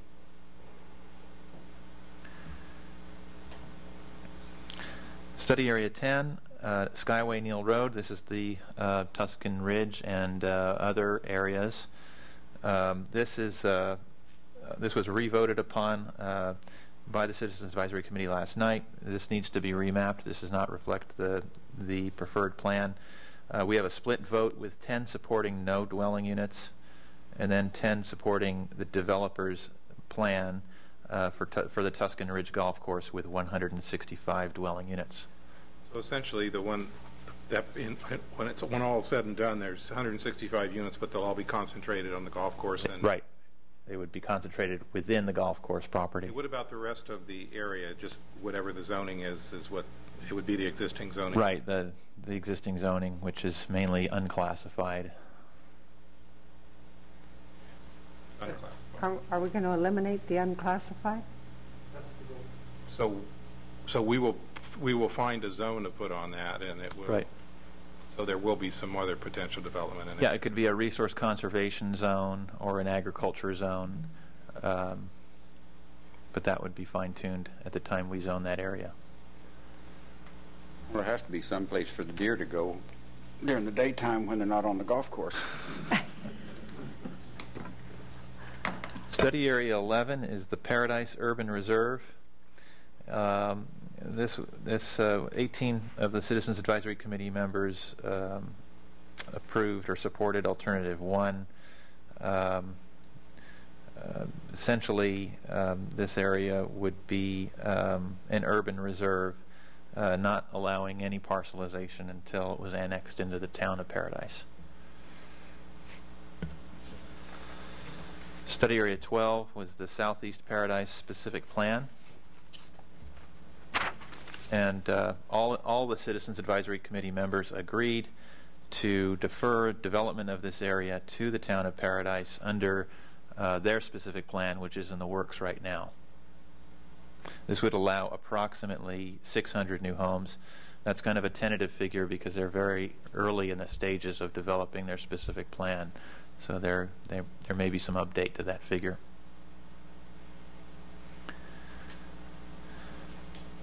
Study Area 13 was the South Paradise and Pence Road area. 15 of the Citizens Advisory Committee members supported Alternative 1, which was resource conservation with not a significant number of new homes allowed. 4 supported allowing approximately 150 homes on 1-acre parcels, with the caveat that constraints such as access and water be addressed prior to development. Study Area 14 is the Nance Canyon and Highway 99 site. This was acted upon last night at our meeting, so this does not reflect the preferred alternative. And we'll get that to you in the next meeting. 14 of the Citizens Advisory Committee members supported 1,100 acres of mixed-use research and business park under a specific plan, complying with the county's landfill buffer, developing a new interchange at Skyway and 99, with the remainder of approximately 5,000 acres left as agriculture/open space. 8 supported agriculture, an agriculture-only designation. Study Area 15 is the Hamlin Canyon Highway 99 study area. 15 of the Citizens Advisory Committee members supported Alternative 4. This is the proponent's proposal for 400 acres of industrial research and business park development along Highway 99 in Durham-Pence.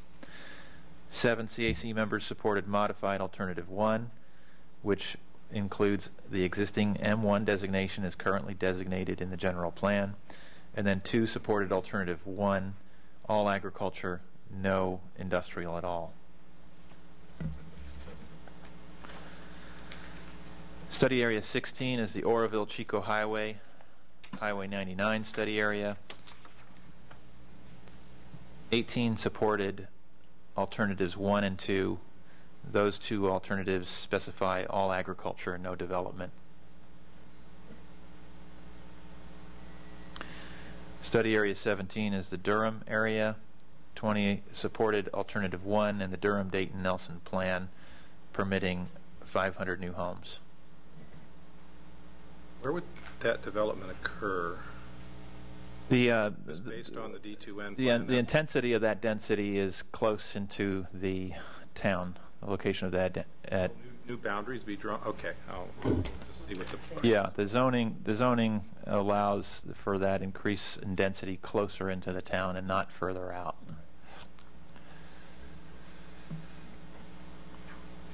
Study Area 18 is the Durham-Dayton and Highway 99 study area. 13 support retail and industrial centered on the northeast part of the property on both sides of the new frontage road.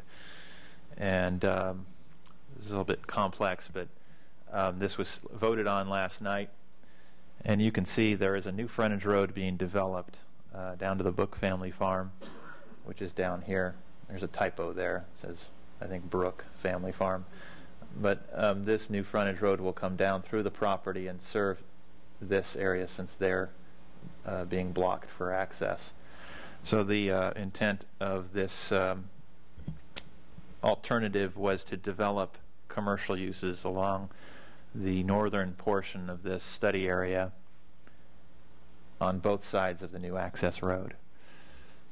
And 13 supported that proposal. 7 supported leaving the entire property with an agricultural designation. So this map will have to be updated. It does not reflect the preferred alternative. Study Area 19 is Durham-Pence and Highway 99.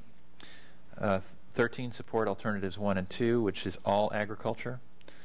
6 CAC members supported the proposal from the project proponent, which was 400 acres of industrial/open space and no dwellings.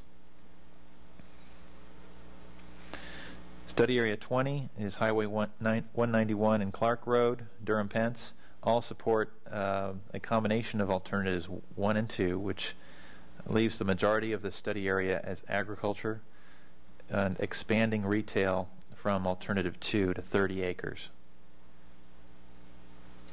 And that's shown on this preferred plan.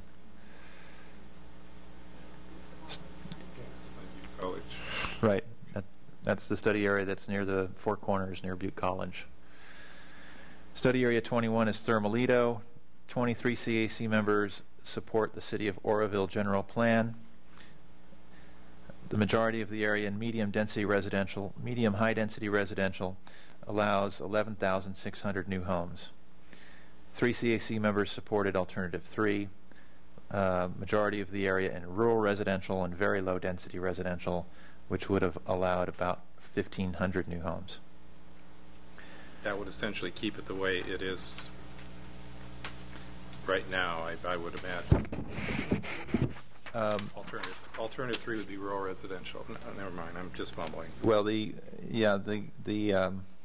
City of Oroville general plan is very similar to what it is currently. So. Oh, it is. Okay. Study Area 23 is the Eastern Oroville and Oroville Hills. This was 15 supported City of Oroville general plan as modified, which would allow retail and residential uses along Miners Ranch Road and allows about 17,000 new homes.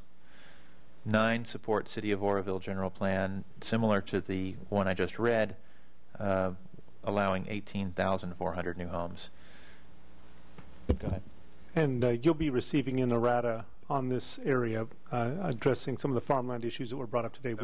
We're very familiar with that issue, and that was an error, and that's been corrected, and you'll receive that in your next packet. They have that errata right now in your packet. Okay. 2 supported alternative 2, which allows about 2,600 new homes, and 2 supported alternative 3, which allowed about 5,900 new homes. Study Area 24 was Stringtown Mountain. 25 members of the CAC supported the land proponent's alternative, which is a mixture of very low, medium, and medium-high density residential with clustered development where appropriate, including a resort, a small retail area, and 2,700 new homes.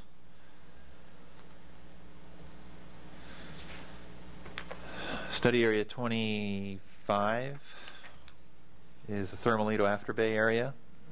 This is the Del Oro project, or excuse me, Oro Bay project, and 16 supported alternative 1, which is deeming the entire area in rural residential, allowing about 100 new homes. 8 supported alternative 2, designating the entire area in agriculture, not a significant number of new homes.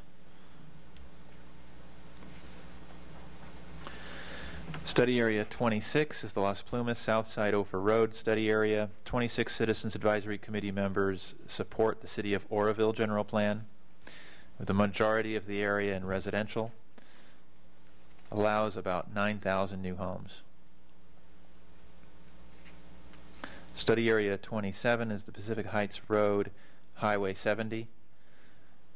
14 supported the City of Oroville's general plan, which deems this area with a specific plan allowing 2,700 new homes. 8 supported alternative 2, the entire area in agriculture, not a significant number of new homes. This is not reflective of the preferred plan and would need to be updated. So the City of Oroville general plan does designate it very similar to what we saw on our handout. Yes, that's correct. The developer's handout that was received.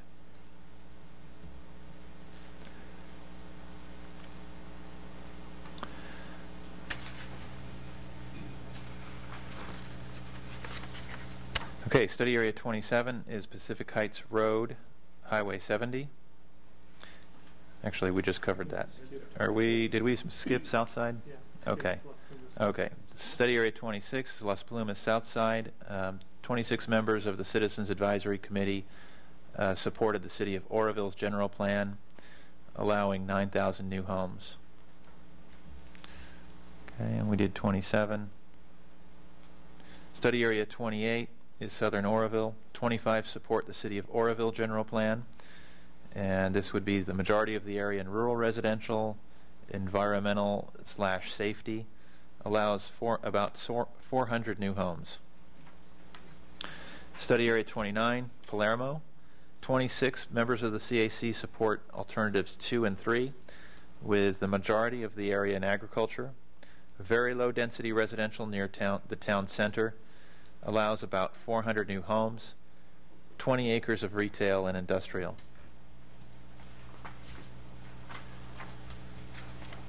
Study Area 30 is the town of Bangor and surrounding area. All supported Alternative 2 modified, with the majority of the area in agriculture, a redefinition of the retail uses, and not a significant number of new homes. The remaining study areas are those that pertain to the area of concern between the cities of Biggs and Gridley. The Citizens Advisory Committee acted on May 1st to recommend an urban reserve designation. I don't have a map of this study area. It does need to be remapped.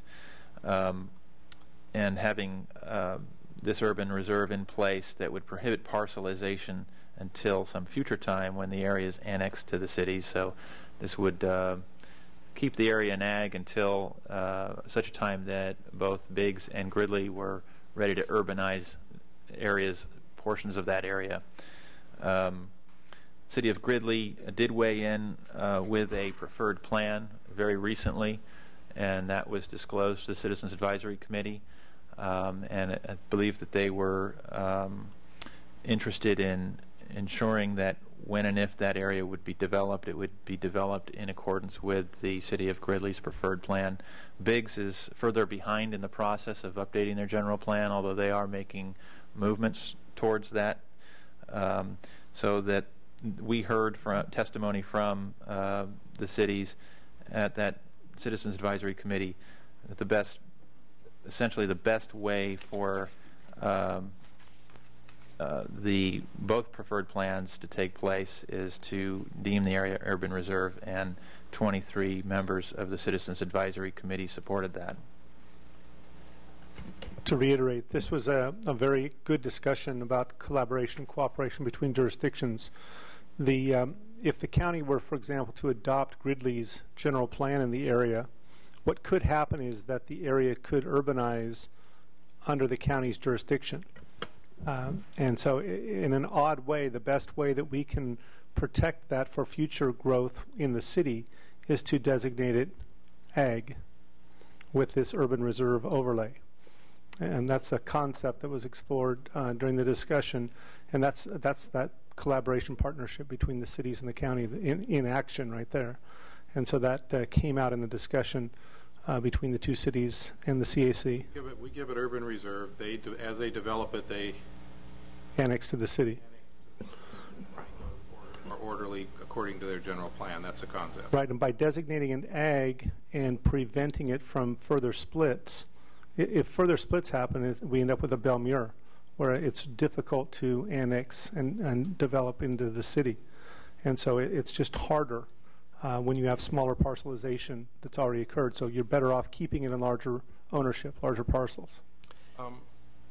Okay, we have all these concept areas now, and we're sort of approving them en masse, meaning I'm just trying to figure out, once we have said, okay, we're approving this many homes, now will staff go in then and start actually putting the zones and the specific land uses, like for instance, if we're dealing with 24 and we're separating out the agricultural areas from the rest of the areas, is staff going to go through next and start looking at land use, and then we'll see a land use overlay based on the number of dwelling units that we're talking about? Is that what the concept is? Go ahead. Well, we have a ways to go before we get to that point. Well, I was thinking more in terms, well, for instance, we were talking about Tuscan Ridge. Well, it looks like the only development under the proposal that's been brought forward on Tuscan Ridge is to essentially look at the golf course itself, and then we've got this huge area. That's, Right, and if you'll remember, I think that out and change the boundaries of that now, and just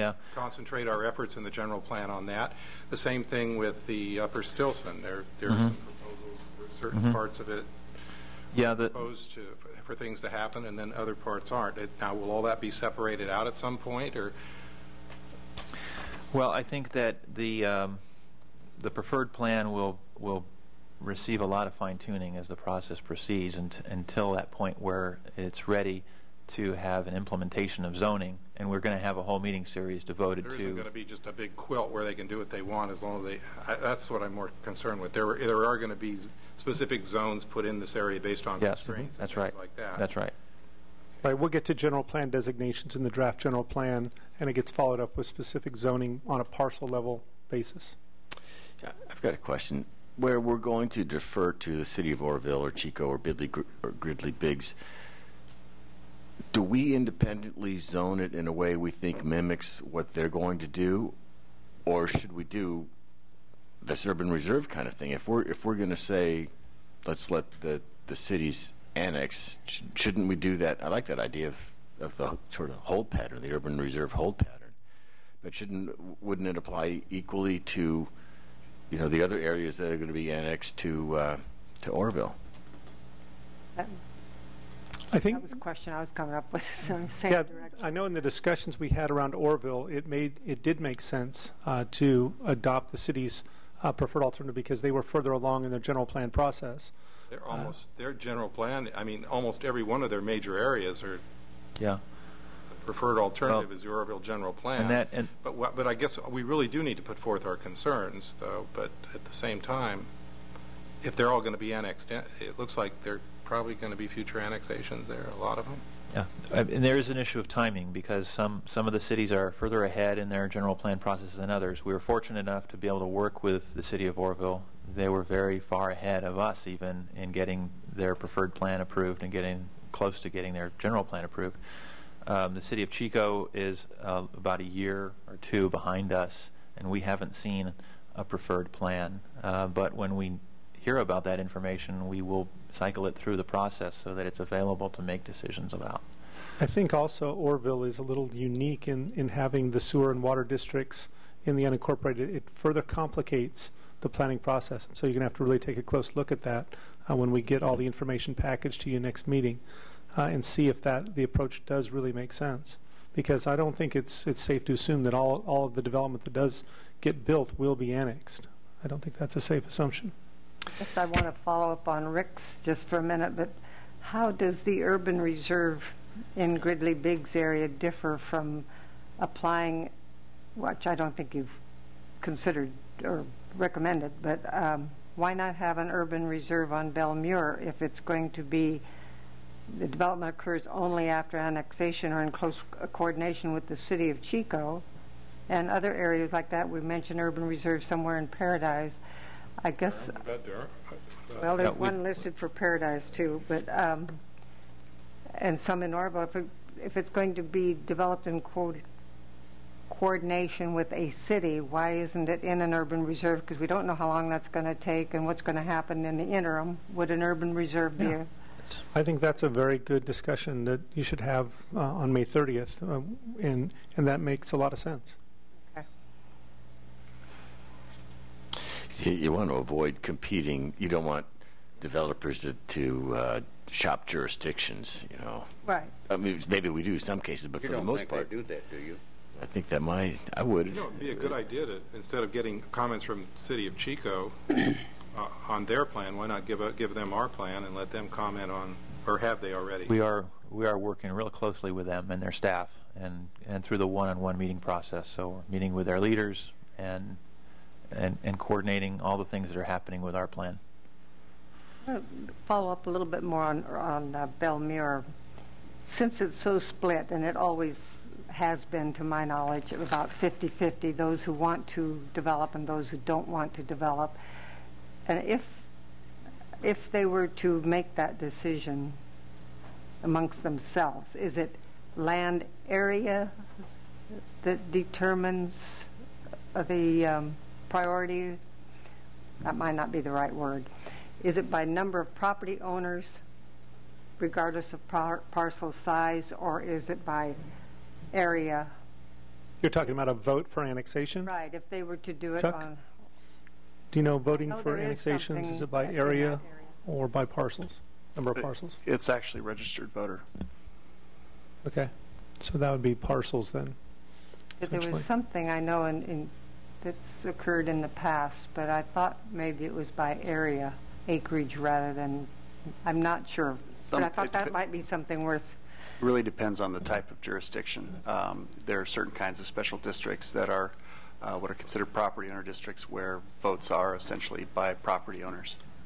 And a lot of times what you'll see is, for example, formations of uninhabited territories. Those are usually done by property owners. But where you have an area that's inhabited, which under LAFCO law is defined as 12 or more registered voters for most proceedings, if you have enough protests, then it requires an election of the registered voters. I think I'm mixing two things here because one is a vote and one is something else. Maybe I'm... They just did they've been doing all these annexations in Chico. How have they been doing that? Well, remember the fight on Sacramento Avenue and the people petitioned or whatever they did? I don't know the process they went through, but they did not end up being annexed. They've done some major annexations in the avenues, and that nobody even knew about them until they found out they were in the city. And nobody objected. And is that because who initiated? Well, there are some special proceedings for annexations of what are considered to be substantially surrounded areas. That's a change to the LAFCO law that was adopted. One of the specific reasons was the island annexations in the city of Chico.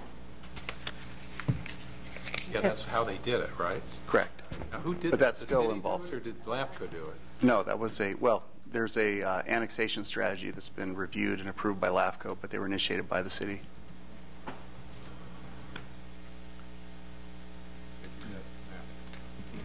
So I guess the city could initiate that on Belmere if they really wanted. Well, the people can sometimes do things too, and that's where I was coming from, but I can't. I'd just like to say that this is a pretty brief summary of the Citizens Advisory Committee actions. It's not intended to be comprehensive, just a quick look at their votes and their alternatives. On the 30th, we'll be providing you with a lot more detail, summaries for each of the 5 meetings that took place, so you can read about some of the minority and majority opinions of the Citizens Advisory Committee members, as well as public comment. So that will be included in your packet on the 30th.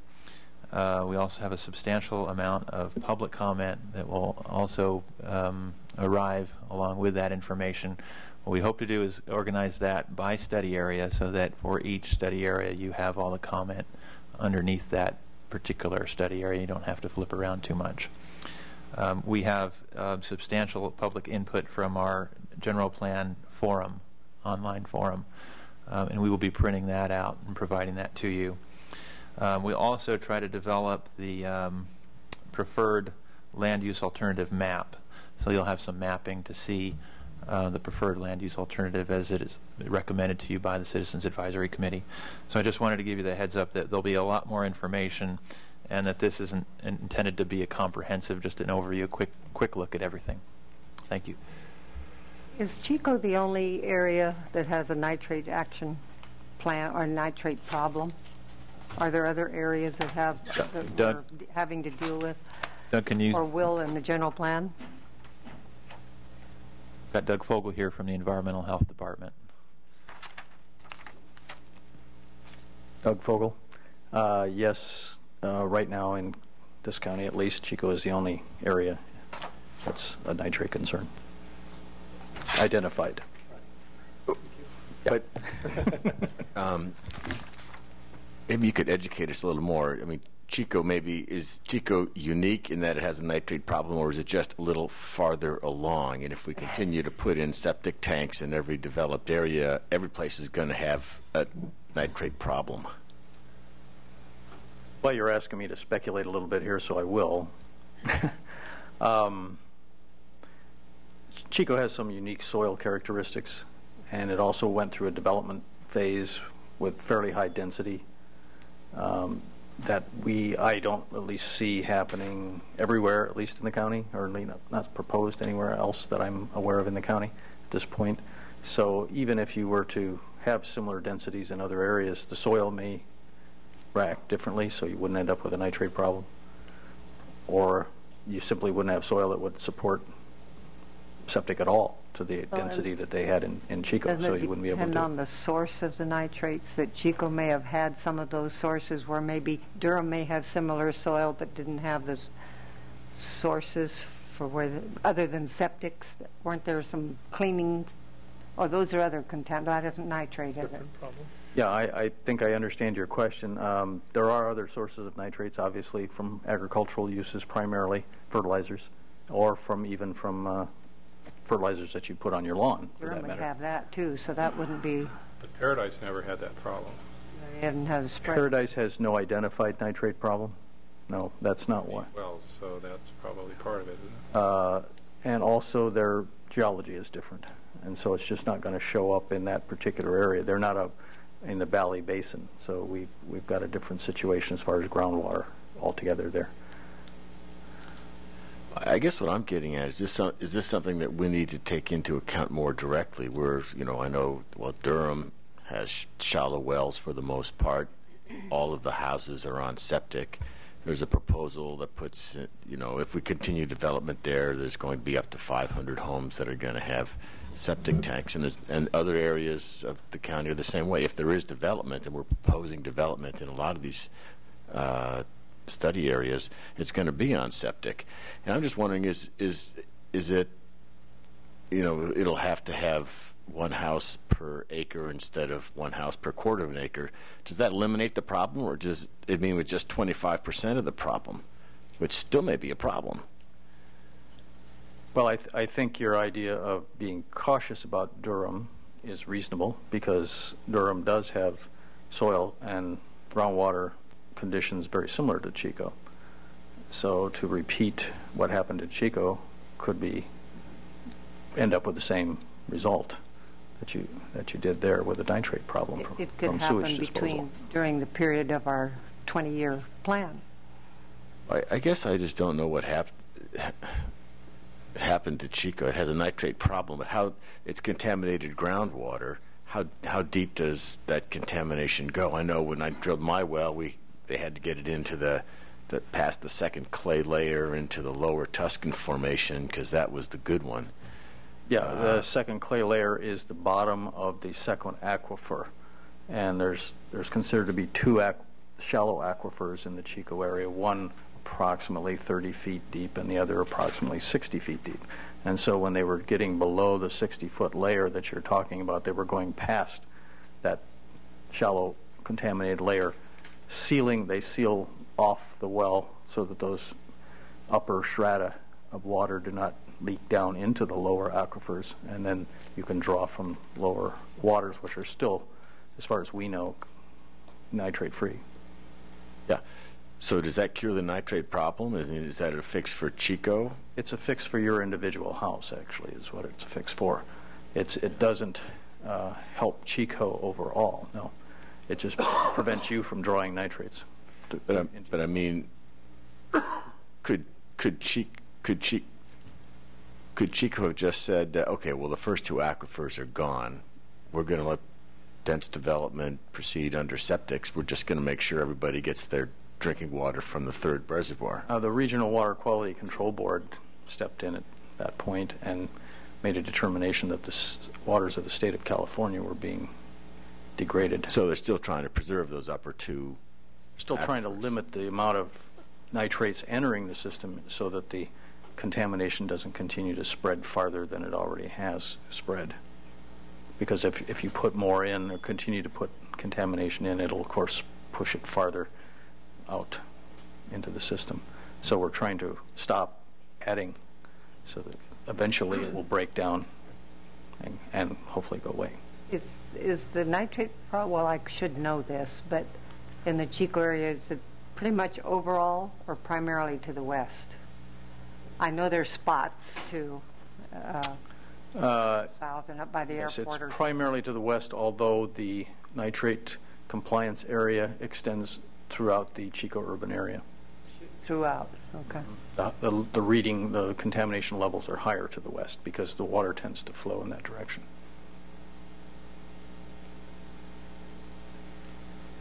So is the thought that one septic tank per acre matches the ability of the environment to decompose the nitrate?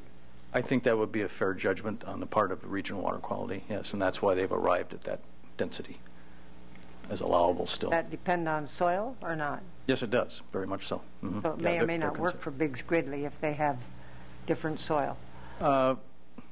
That's true. It may not work. Biggs Gridley actually has very different soil, has a very clay soil, and actually you would have a completely different result if you were to put the same amount of sewage into the ground in the Biggs Gridley area. You probably wouldn't get anywhere, in fact. It would come up out of the ground, probably, in fact. So you'd have quite an opposite effect. Evaporation factor. That's right. Okay. Thank you. Thank Chair you. Wilson. Yes. I'd just like to make a correction with regard to study area 21, Thermalito. I think Commissioner Lambert asked about the existing general plan. The existing general plan is 7,000 units, and the alternative that was supported by the Citizens Advisory Committee is the City of Oroville's general plan, preferred plan, which allows 11,600 units. So I think I said it was similar. It's not that similar. It's more or less the difference between 7,000 and 11,600 new homes. Okay. Oroville's optimistic and Chico has a problem. So we'll just go through each area one by one on the 30th, and so that's. And now, will we have testimony between each one, or are we going to just? Is it just discussion at this point? That's kind of how I wanted to wrap us up. If you look up on the screen here, you can see the summary chart. Sorry, we'll have this printed for you next meeting. Everybody tilt your head 90 degrees. And you can see, if just in general, just a few things to point out. Tested on this? Or? No. We've got to error check these numbers still, so but this just gives you a little sense of what we're talking about next meeting. Here's the 43,800 BCAG projection countywide for number of dwelling units needed to add by the year 2030. The total of what you see along this row, including the 10,000 from the Chico city limits and 3,500 in the Oroville city limits, adds up to a total of about 69,000 dwelling units. This is where Commissioner Leland, I talked about there being about a 1.5 times buffer in the projections relative to the available that we're planning for. So that's the numbers that you see here. You see a lot of this clustered around the Oroville area, a lot of the growth. So far, what's shaping up in this preferred alternative is a lot of potential available land being potentially zoned around the Oroville area for residential development. And then you can see some around Chico. And we'll get further into this next meeting, but this just kind of gives you a little sense of what a chart can show you. And then we need to group these for you a little bit better so you can see around, the Paradise area, around the South County, the North County, what this looks like. From another, go ahead. Is there a question? No. My question's all going to be around your city growth versus the county growth, and does it really matter? Right. Go to the other. From the other perspective, on the job side of things, slide over a little to the right so we can see the far right. This is a picture of jobs, a little too far, but okay, that's good. So what we're planning for, the projection, if you look at table 3-3 in our setting and trends report, it gives the population projections and then the jobs projections also in that table. Table 3-3 in the setting and trends report. And it projects 34,825 new jobs are what are forecast to be provided by the year 2030. Well, what we've produced here, if you will, by the available lands that have job growth potential is the capacity for 68,000 jobs to potentially be produced. So again, you have sort of that 1.5 times, or almost double there actually, and this puts you close to a 1-to-1 jobs housing balance with the population. I think it's kind of starting to come together, is what I'm saying. We still have some holes here.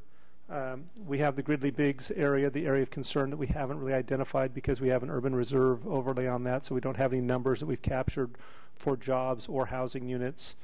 I think we need to figure out which areas of Chico they're looking to annex into the city, so where that additional 10,000 units would come from.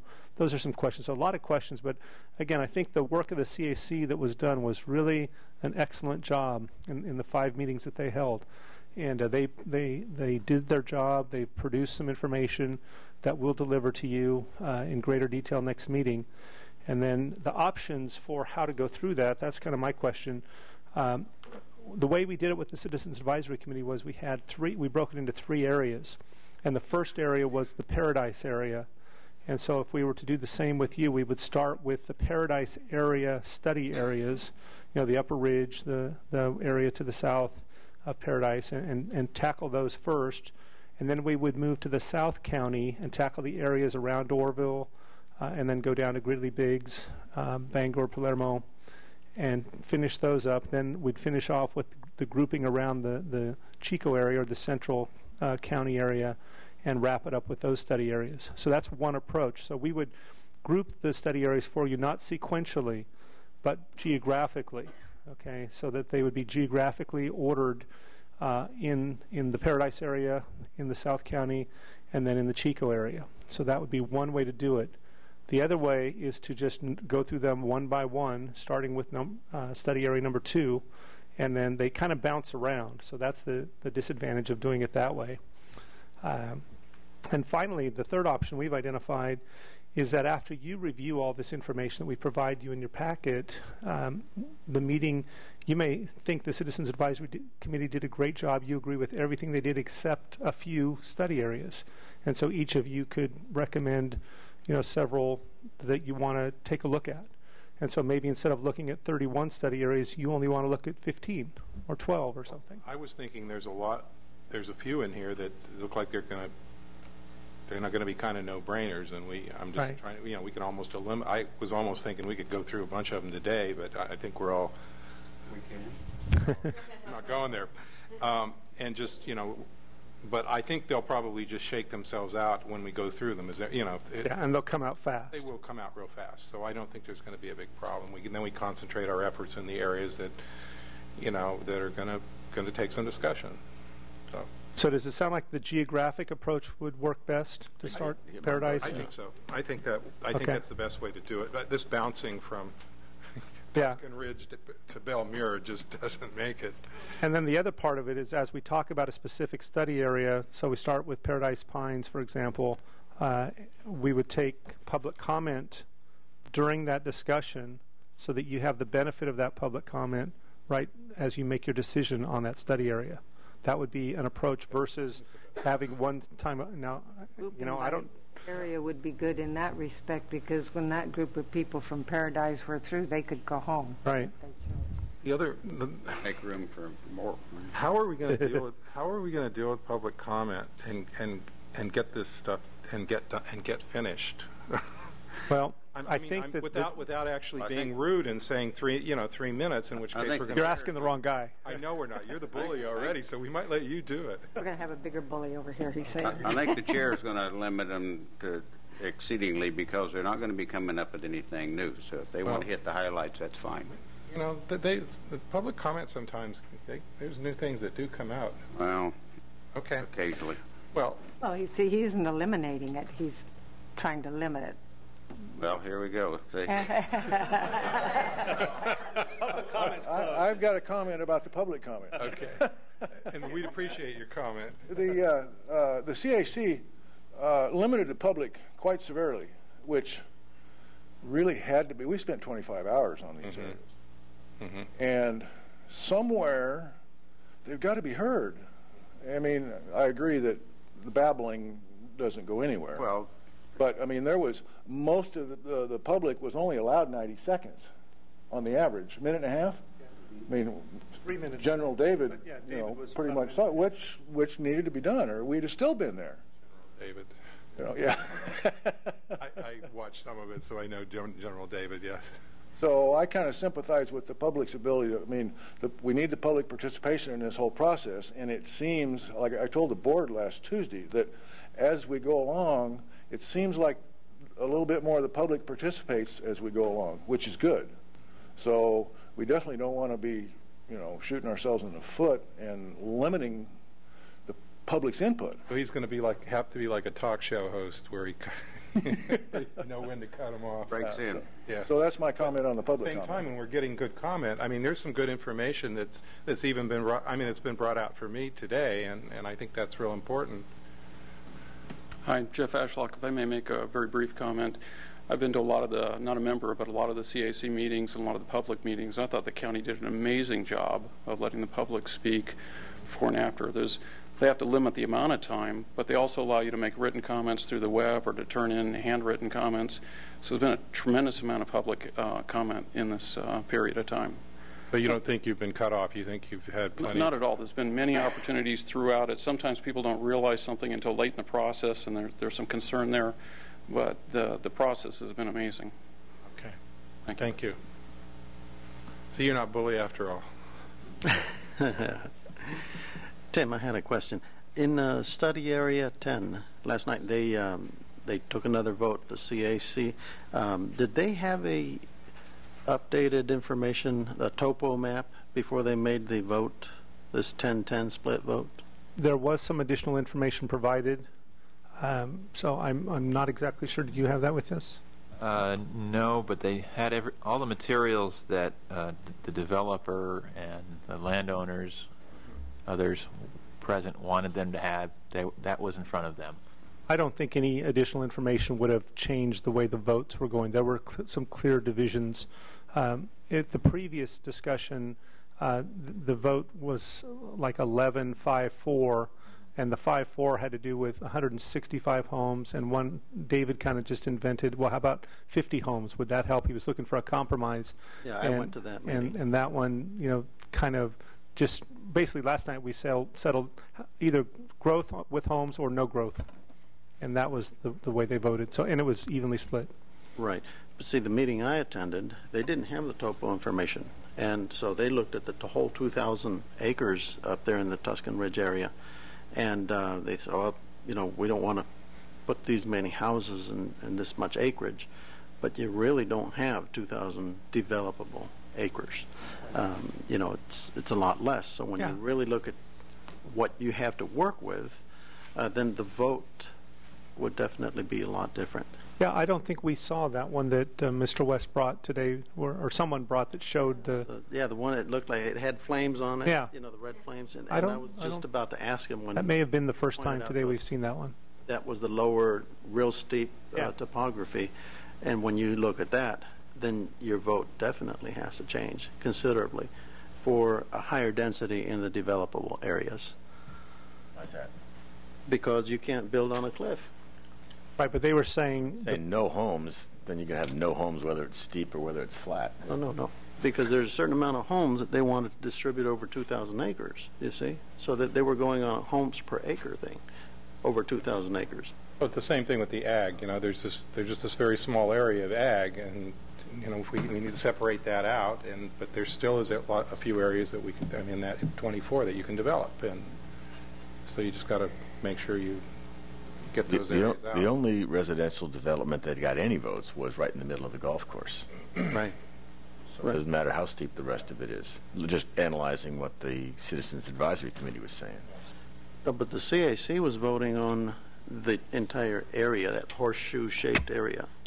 And the development proposal was just for the inside of the golf course. The recommendations were just for the 165 units on the golf course, and no major development anywhere else is the way I recommend. Right. That's what they voted on. Either development in the golf course area or no development, and the rest was just going to remain as is. Okay. Are we going to have a new printout of the land use alternatives overview table with some of the changes, or are you just going to give us a list of corrections after last night's meetings? We can look at Tanya. You want to? We'll prepare both the map and the summary table of the preferred land use alternative. So it will have the acreages of each land use designation as well as the number of new homes and the jobs for each study area. Is that what you're looking for? Yeah. Well, I'll tell you what I did on this one, where you had alternative 1, 2, and 3 on different pages. I put them on one page, alternative 1, alternative 2, alternative 3, and it was so much easier than turning 3 pages, but I don't know if that's going to work with what you're going to include in the newer one. Well, what we have now is the preferred alternative for you, so we have it all consolidated in just one table for you, and that's what Tanya's saying that we'll provide. Make it much simpler. So I think we have a plan for the 30th on how to proceed, and we've got a lot of work ahead of us to get ready to pull together a packet for you in advance of that meeting. But we're clear on the steps to take. So thank you very much for your hard work today. Thank you. Well, I have a plan for today. Yeah. Hey, thank you. Do we